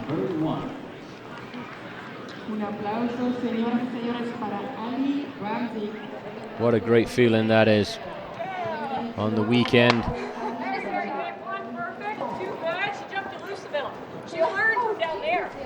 There's her coach, Jill Henselwood. Perfect round, but she'll have lots of critique anyway. Cross the way, forward to 5, perfect 6, triple great. Maybe a little early to grab your inside rein on the landing. Yeah. I don't know. She jumped clear. I'd go with great job. And here's where she had great focus. Yeah, you can hear the klaxon there from the ground jury, but Ali said, no, I'm good.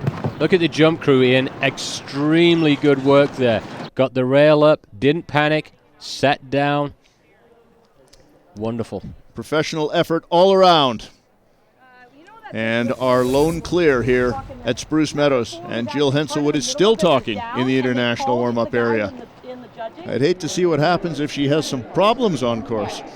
Here we go with Tiffany Foster, arguably the best Canadian thus far in 2016, most consistent on the World Tour.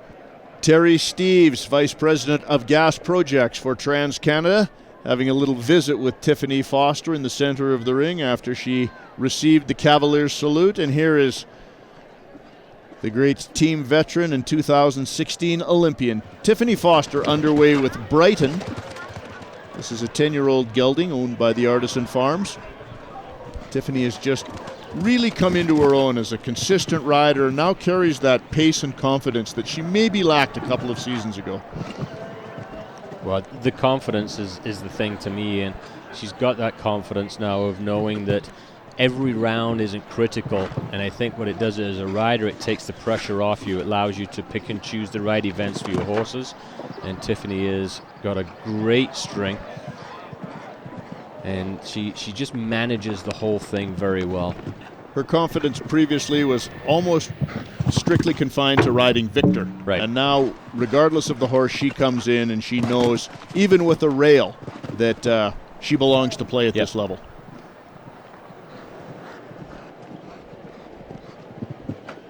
The 5-stride got a little bit tight there for her. Brighton had that down in front, but nonetheless, she's carrying good pace. She's going to be hoping that her time will be quick enough when it comes down to it. Well, that's the great thing of the winning round. If you do qualify, you don't carry your faults forward. So make the cut, and that is a great time around this course on 4 faults for Tiffany Foster, looking to make the 10 that will advance to the winning round.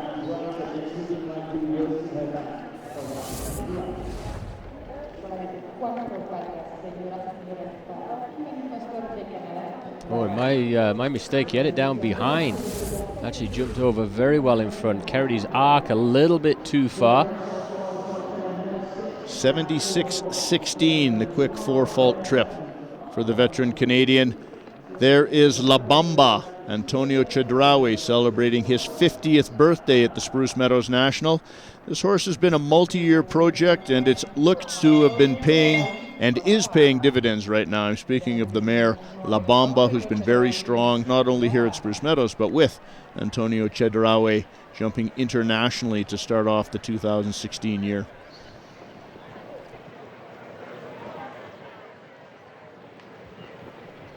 I think what you often forget with Antonio, I mean, he is a real amateur. Has his day job, you know, rides part-time as and when he's got the time to do it. And you want to meet a guy that just loves his horses, sit and chat with him about them. And they're they're part of the family for him. And I think, you're talking about how it's been a project for him with La Bamba, and that's what he's filled with pride on this, that he's taken a young horse, taken the time, and really now starting to produce the results. Came in a little bit tight on the left there.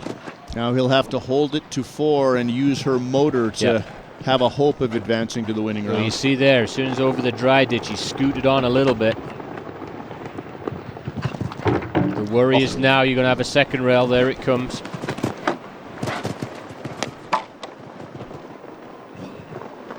That's the thing with that turn under the grandstand. You've got to give yourself a bit more room. It invites you to turn earlier than arguably you would if you're out in the middle of the course.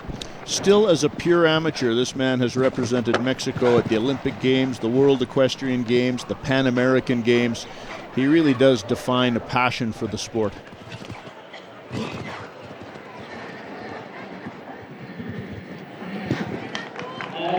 Well, that will do it today for La Bamba and Antonio Chedraui. The 8 faults will not provide them an opportunity to advance to the winning round.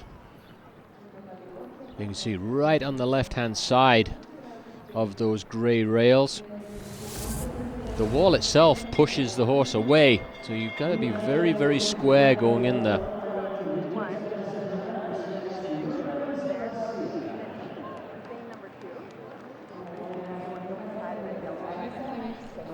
Canada's Vanessa Mannix gets ready to take on the course. Here's a look at the 10 that currently hold places in the winning round. Just one clear to date. Canada's Ali Ramsey. And there you see a couple sitting on the bubble, including Canadian Cara Chad right now, as Vanessa Mannix gets ready aboard Rubens Lacia, this 10-year-old stallion, ridden by a young rider who's really come on in the last 12 months since taking the reins or assuming the reins into the stable of Conor Swale. Yeah, he's been a big help to her. He's turned the screws and said, look, you know, you want to ride at this level. It's a different sport. I mean, this is the real sport.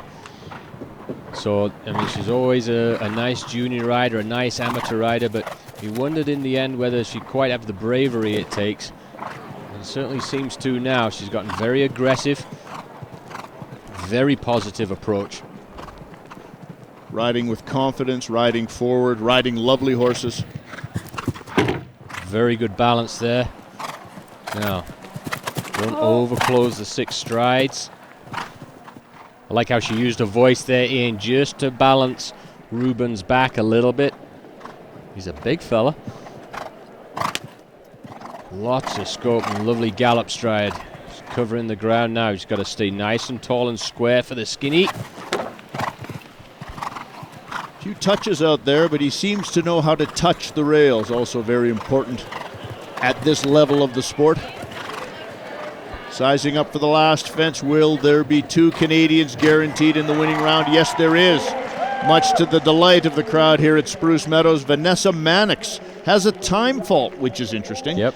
She will not carry that forward, as she is certain to be amongst the top 10 here in the first round. Let's have a look, see how square she sits. A lovely effort by the chestnut out over C. And I really like here, Ian, she didn't panic coming to the last jump. Probably knew she was on a time fault. Oftentimes, though, you see younger riders, they'll suddenly panic thinking they're going to go make it all up in that last jump. Can't be done. Well done, Vanessa. Eric Lamaze, the Olympic champion of 2008, gets ready to take on the TransCanada Winning Round. It was in 2009 that this great Canadian rider provided us all with a memorable Rolex moment in time.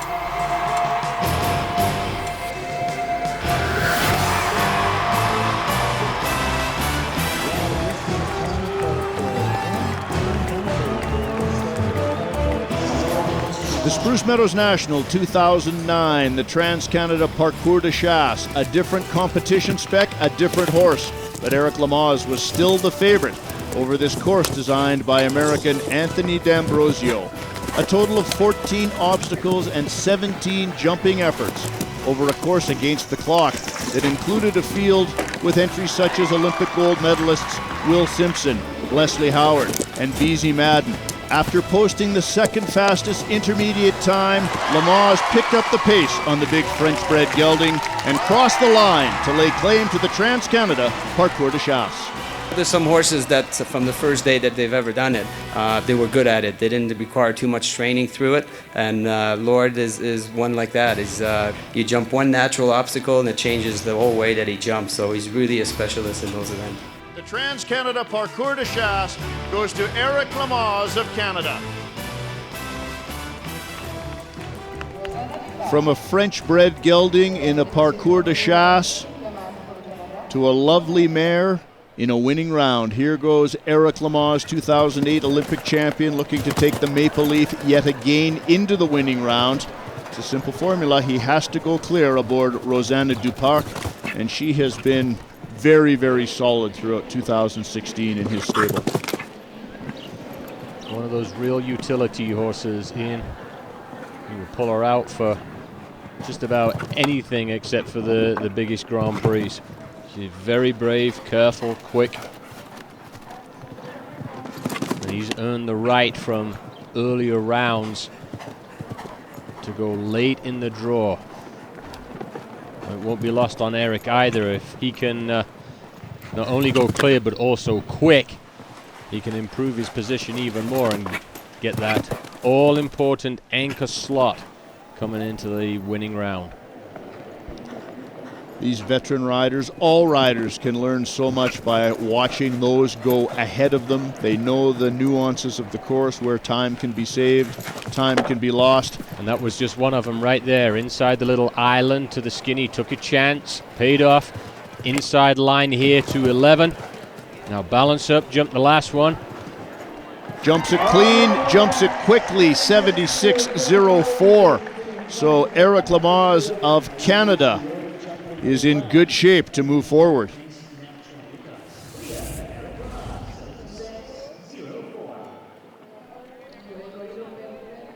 Really good effort here. Just watch this mare fire behind. No doubts at all. Must be a great feeling as a rider to know that you can put the pressure on the horse and all they're going to do is jump higher and harder for you.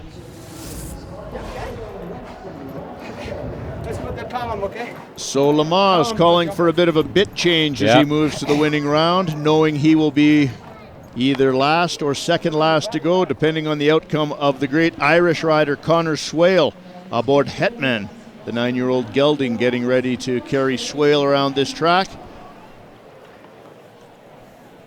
This is an interesting horse here, and he's only just recently got the ride on it. And he was telling me he's got all kinds of jumps, but its steerability, its rideability is it's not so good at this stage. They need to get their chemistry in order, and if anyone can do it, it will be Conor Swale, who has ridden a variety of different types to the top of the sport in his great career. Of course, Lansdowne and Martha Louise would be his two most famous mounts, but he's got a lovely string of horses at Spruce Meadows this year. Yeah, it really does.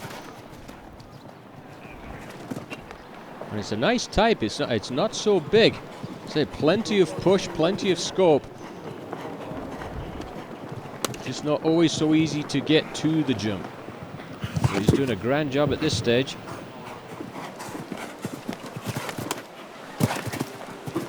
Just sit nice and quiet, let the horse come to you.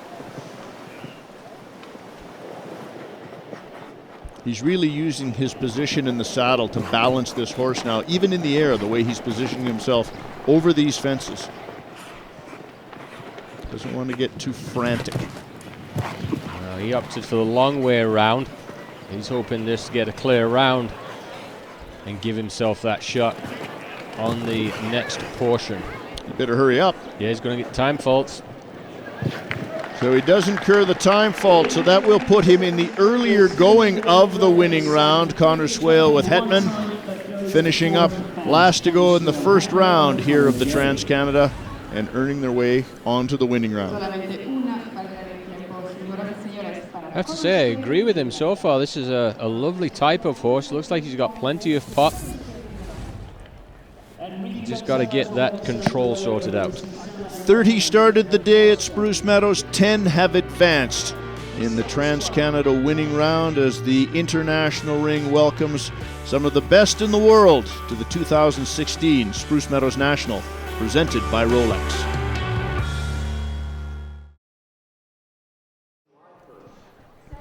Brazil's Guilherme Jorge setting the winning round course here in the international ring. We've gone from 540 to 430 meters of jumping.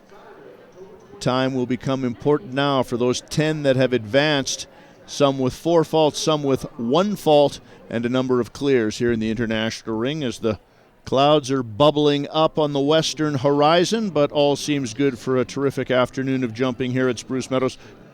Great international field. Mexico, Egypt, Germany, Canada, Ireland, all represented here in the winning round. And the Maple Leaf has a pretty good showing there on the second page, with the final 3 to be Canadian riders. Yeah, and look who is coming in last. Ian, he's earned that pole position, and that could prove to be very important.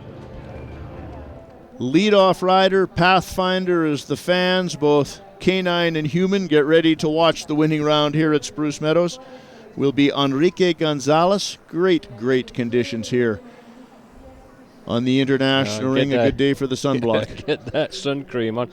I have to pop down there myself and get some.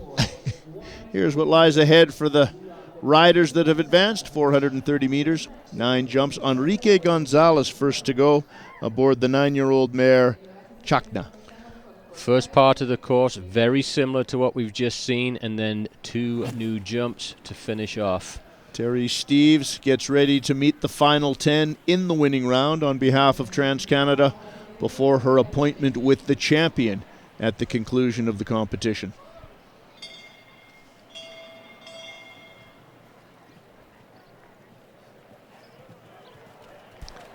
Enrique's carrying the hands high and the reins short on this mare right now.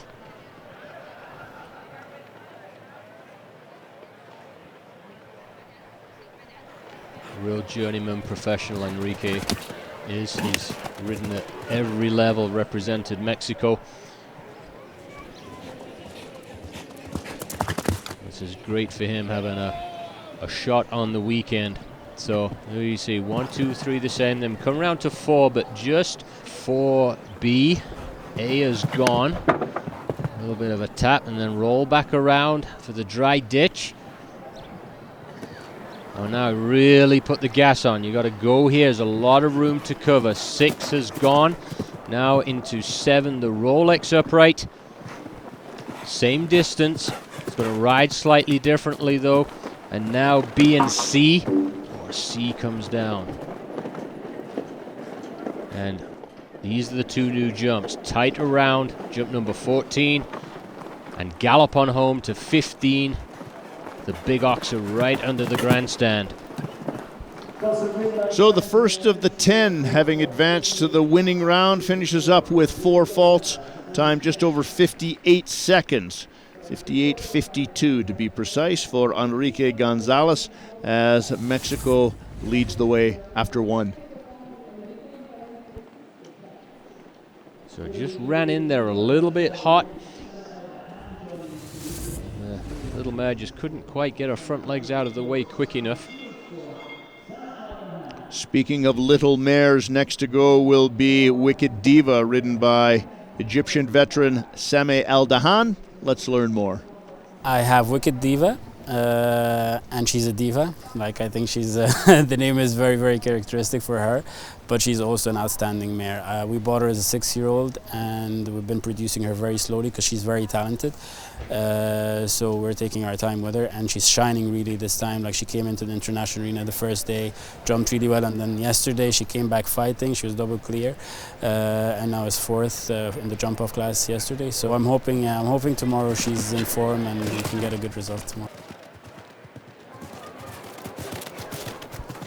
And tomorrow is today, and Wicked Diva is underway in the winning round, having qualified in the top 10. And Sammy's got good pace going with this chestnut mare. He is a quick rider. He's very aggressive, and she is a quick one. I don't know whether you caught it, Ian, but even 1 to 2, they found an inside line. A very direct approach. Great example of a horse-rider combination that had a problem in the first round, but it was small enough to put them in the top 10 And now they can go to the top of the standings here, should they jump clear. Just waiting a little bit coming to the last one. That's where you'd like to find something a little bit more forward. 56.82 as Egypt goes to the top of the standings at Spruce Meadows, a full 2 seconds faster than Enrique Gonzalez. Nice trip. Well, like we said, she's a quick horse, covers the ground quickly, but also one of those that she doesn't have the longest stride, so she's a quick mover, so the legs move quickly, but not always covering the ground quite so well. And I think there's probably a second or two still remaining on the international ring as some of the bigger horses that are quick movers come out with aggressive riders. Let's see if Brighton and Tiffany Foster can do the Maple Leaf proud as they have so many times. So outside and around that yellow oxer there, that's where Sammy went inside. Now, if you've got a big mover, big stride, it's probably just as well to go around. You can keep your pace going. Tiffany really scooting on. Now, she found an inside cut inside a flower box there. I love this about the sport, Ian, where there's different options of lines. They're not all doing the same thing. Little down right now on the clock.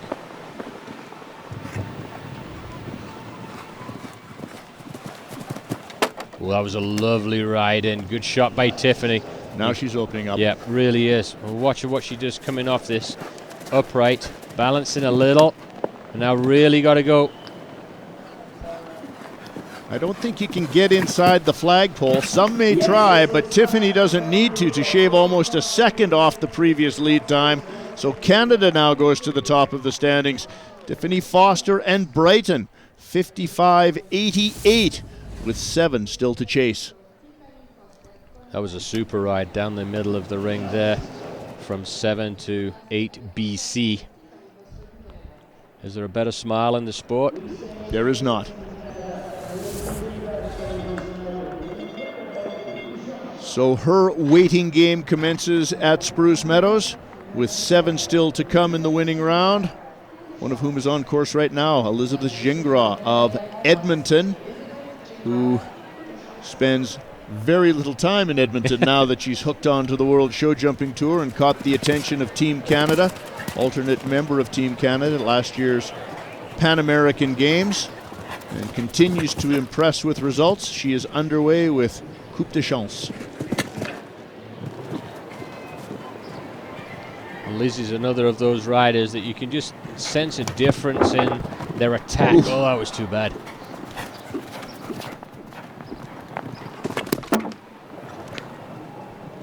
Got unlucky with the roll there of the rail. Actually rolled out the other way. He came out the front of the jump. Getting a few touches here with the big gray, which is somewhat academic, but another rail down and you almost assuredly fall in the standings with 6 still to come on course here.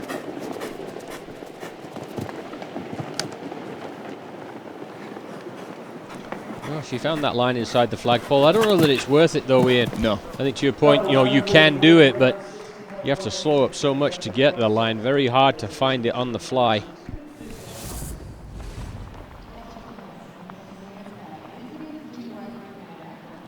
Jumped very well in, maybe made up a bit too much ground. Coupe de Chance there. So Elizabeth Gingra leaves the international ring, and Germany's Philipp Weishaupt prepares to come in for his first ever winning round at Spruce Meadows with Katokia. Like from the first time I came here, maybe 7-8 years ago for the Masters, I was impressed. The grass fields are perfect, the stable is perfect, all the stuff is super friendly and nice. It's just so much fun to jump here, and in the coming 4 weeks I didn't really have the right shows for my horses in Europe. It was all like kind of small, tiny sand arenas, and I have really big horses who love the grass, so I decided to come, and so far I don't regret it. He has little reason to regret it. His horses have settled in well. They're very talented. He's a great rider. He's trained for years in the stable of Ludger Beerbaum. who of course is one of the all-time greats, and he has been a welcome addition to Spruce Meadows in the CSI series of tournaments, the non-team events held here each summer. And this mare is by the stallion Kotoki. Oh, same as with Lizzie Gingra right before, although he did rattle it pretty hard. Kotoki was ridden by Philip here as a member of the German team. One of the nicest horses you'll ever come across, that little stallion. And this is a lovely type. A lot of spring, very quick.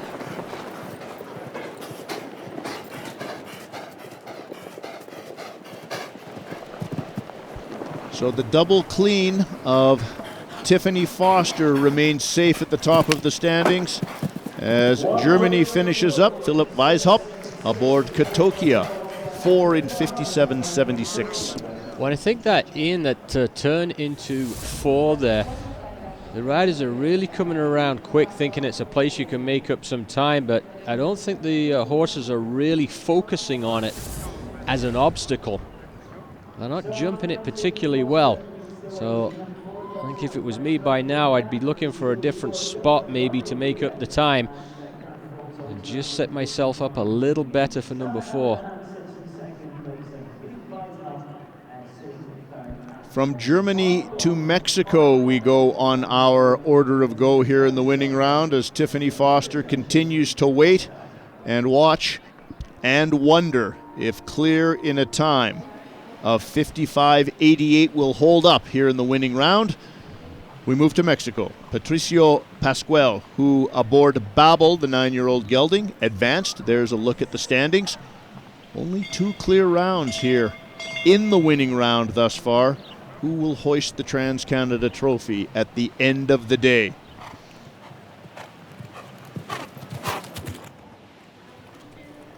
Well, he's got a bit to do, Ian, does Patricio.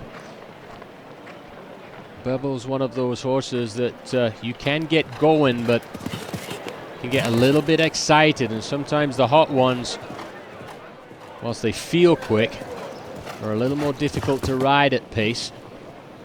And they're inefficient. Yeah. And it's interesting even to go back to Philip's comments, the big grass arenas, so rare in today's sports other than in the iconic venues, say, of Auckland or Dublin or Hickstead. Yep. The horses are used to being a lot more compact. It takes them a while to open up.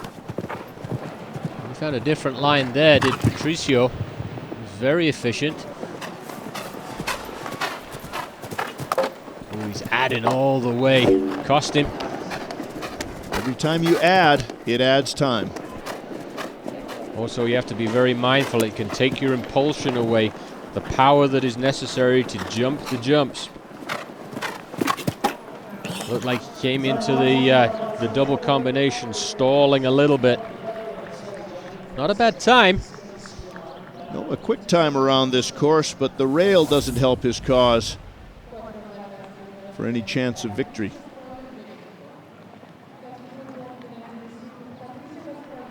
Oh, another one gone, Tiffany. Tiffany realizes who's still to come, however, as Patricio Pascual leaves the international ring. Conor Swale of Ireland gets ready to come in, and Conor Swale has been nothing short of fabulous at this year's Spruce Meadows National, presented by Rolex. The great Irish veteran going through his final warm-ups aboard Hetman. He's a new horse to me. This is only my second show with him, and I thought he jumped a beautiful round there today. Now I have to say I was last to go, so I wasn't too worried about the time. I knew I would get back into the top 10. I was very, very pleased. I'm looking forward to the jump off. Well, it is upon you, Conor, into the jump off or winning round. Tiffany Foster leads the way. We have but 3 left to go who will follow you in this final order of go. Underway with Conor Swale.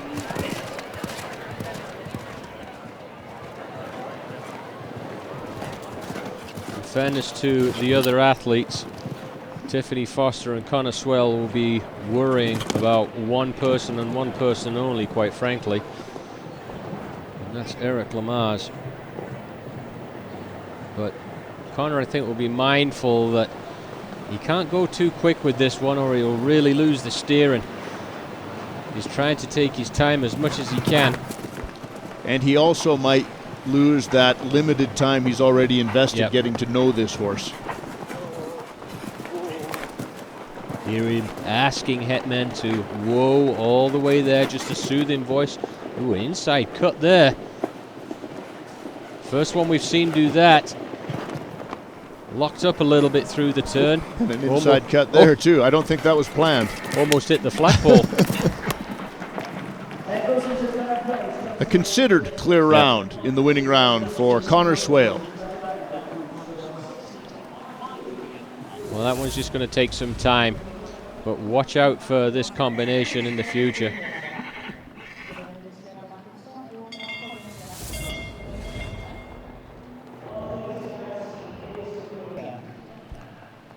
To his student, Vanessa Mannix gets fired up with the big chestnut, ready to take on the winning round with Rubens Lacia. Vanessa Mannix of Canada. Third from last. Interestingly, the final three all-Canadian riders having qualified as the leading three out of the first round of the TransCanada. Bodes well for some of these up-and-comers and for the 2008 Olympic champion, who's still to come, Eric Lamaze. Now this horse does have a ground-covering stride, Ian. I don't know how aggressive Vanessa is going to be, but I would say so far 1, 2, 3, and 4 she's been nicely efficient, not overly quick, but she has left the rails up a little bit wider there. Ooh, very good ride. Oh, that's too bad. And one time she asked for something big and strong. Knocked the jump down on her. Yeah, sometimes it's just a matter of them not jumping high enough. You know, there's no technical problem. Vanessa rode it well. The horse got there well. Just didn't get over.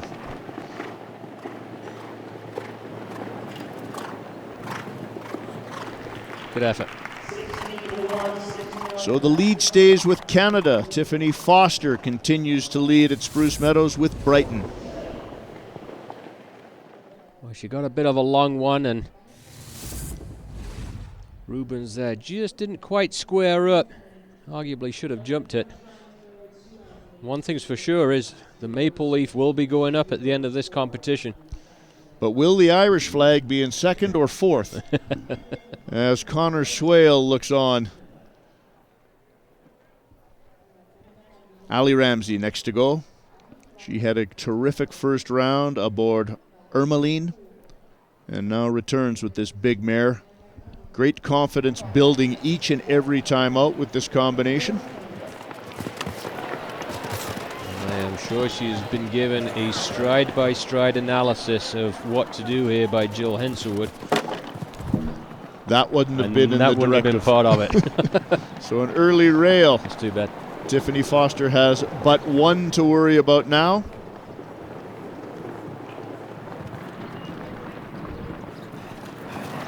Rather deflating to have such an early rail. Well, and again, she got there pretty well. Nicely forward.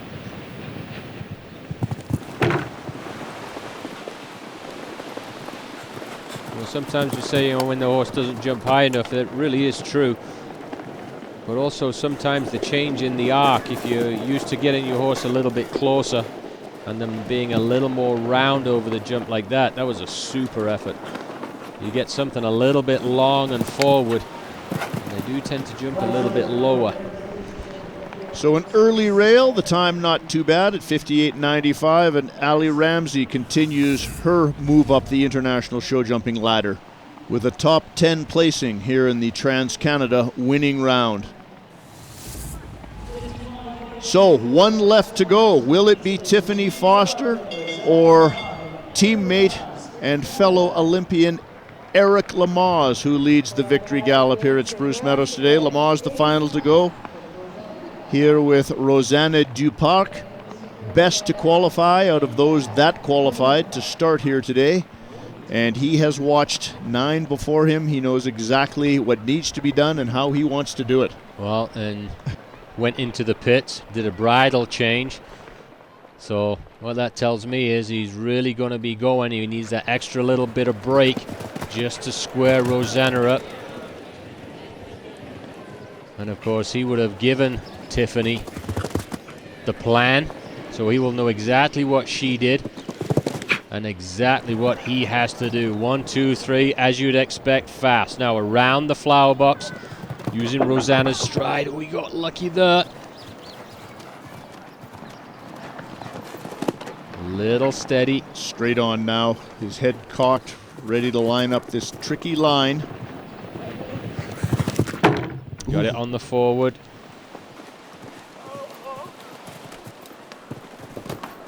Boy, really used his body well there. Ian vertical coming up to slow the horse down. And now he's got to go. 55.88, the time to beat. Takes the wide berth, takes his time, knows she's fast, knows she's clean, and the winner by 0.2 of a second. He's done it again. Eric Lamaze of Canada, and a disappointed Tiffany Foster. Although there's still a smile on her face, as always. Well, I don't know that that's a smile, Ian. Maybe more of a grimace. Even if you're teammates, you still want to win, but what a performance from Eric Lamaze and Rosanna Duparc. That first round of his, getting himself into that final position, set it up perfectly.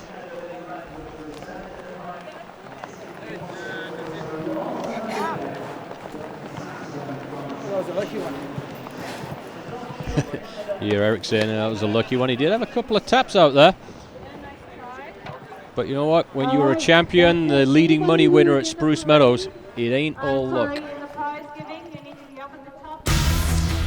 Let's take a look back at the action that has just unfolded. What a start to the international show jumping season at Spruce Meadows, the national tournament, and the TransCanada Winning Round. 30-horse rider combination started out the day around the course designed by Brazil's Guilherme Jorge. 10 coming back for the winning round, and it ended up with a Olympic teammate shootout. Tiffany Foster and Eric Lamaze of Canada. Foster set the early going with the horse Brighton, clear and quick. Eric Lamaze knew exactly what he had to do and set off on a tear through the start line. Rosanna Duparc, the lovely mare, gave him everything she had. Tapped a couple of rails, but they all stayed up. The gallop down the final line, and the championship was his. Another title for the all-time leading money winner at Spruce Meadows. And here is that final leaderboard. Canada first and second. Egypt with Samuel Dehan in third. Conor Swale, Ireland, and Patricio Pascal rounding out the top 5. A great day of international sport, and here is the champion with Ian Allison. Good afternoon, ladies and gentlemen, and thank you for joining us for this weekend of championship sport at the Spruce Meadows National. What a great champion we're crowning today in the TransCanada Winning Round, Eric Lamaze of Canada. Eric again showing us why he's the all-time leader of this type of ceremony at Spruce Meadows in its history, yet he never tires of it. Tell us about today's victory. Well, today's a different format. The winning round, 10 rider gets to come back regardless of the faults in the first round. It's based on their time. Everybody starts back at 0, so it's a 10-horse jump off. So it's anybody's win comes to second round. I earned the right with my time and clear from the first round to go last, which I was just telling you, Ian, in these competition, having the advantage to go last is a big advantage. You get to see the other, you just have to do a little more. Maybe if I went first on this mare, I would have done more than I needed to do. But at the end, it was a fantastic competition. Me and Tiffany are on the same team, but I can't help but think that perhaps she was wishing me a little bit of bad luck on this round. I can assure you she was. But not to worry, she will have her share of being at this moment, on the podium many times. You're not going to make it easier for her, but by all means, a worthy championship, well-managed risk. Terry Steeves, Vice President of Gas Projects for TransCanada, you enjoyed this competition from the center of the ring. your impressions of the best in the world. You know, it's always a fantastic event, and we were not disappointed again this year. Eric's horse was nice enough to give us a little extra show with some extra kicks after some of those jumps, which were beautiful to see. Plenty of energy left to be able to hoist the trophy. I'm going to invite you, Terry, to now step forward with Eric Lamaze and hoist this beautiful silver trophy, part of the Spruce Meadows story since 1992. The TransCanada Cup winning round goes to Eric Lamaze of Canada.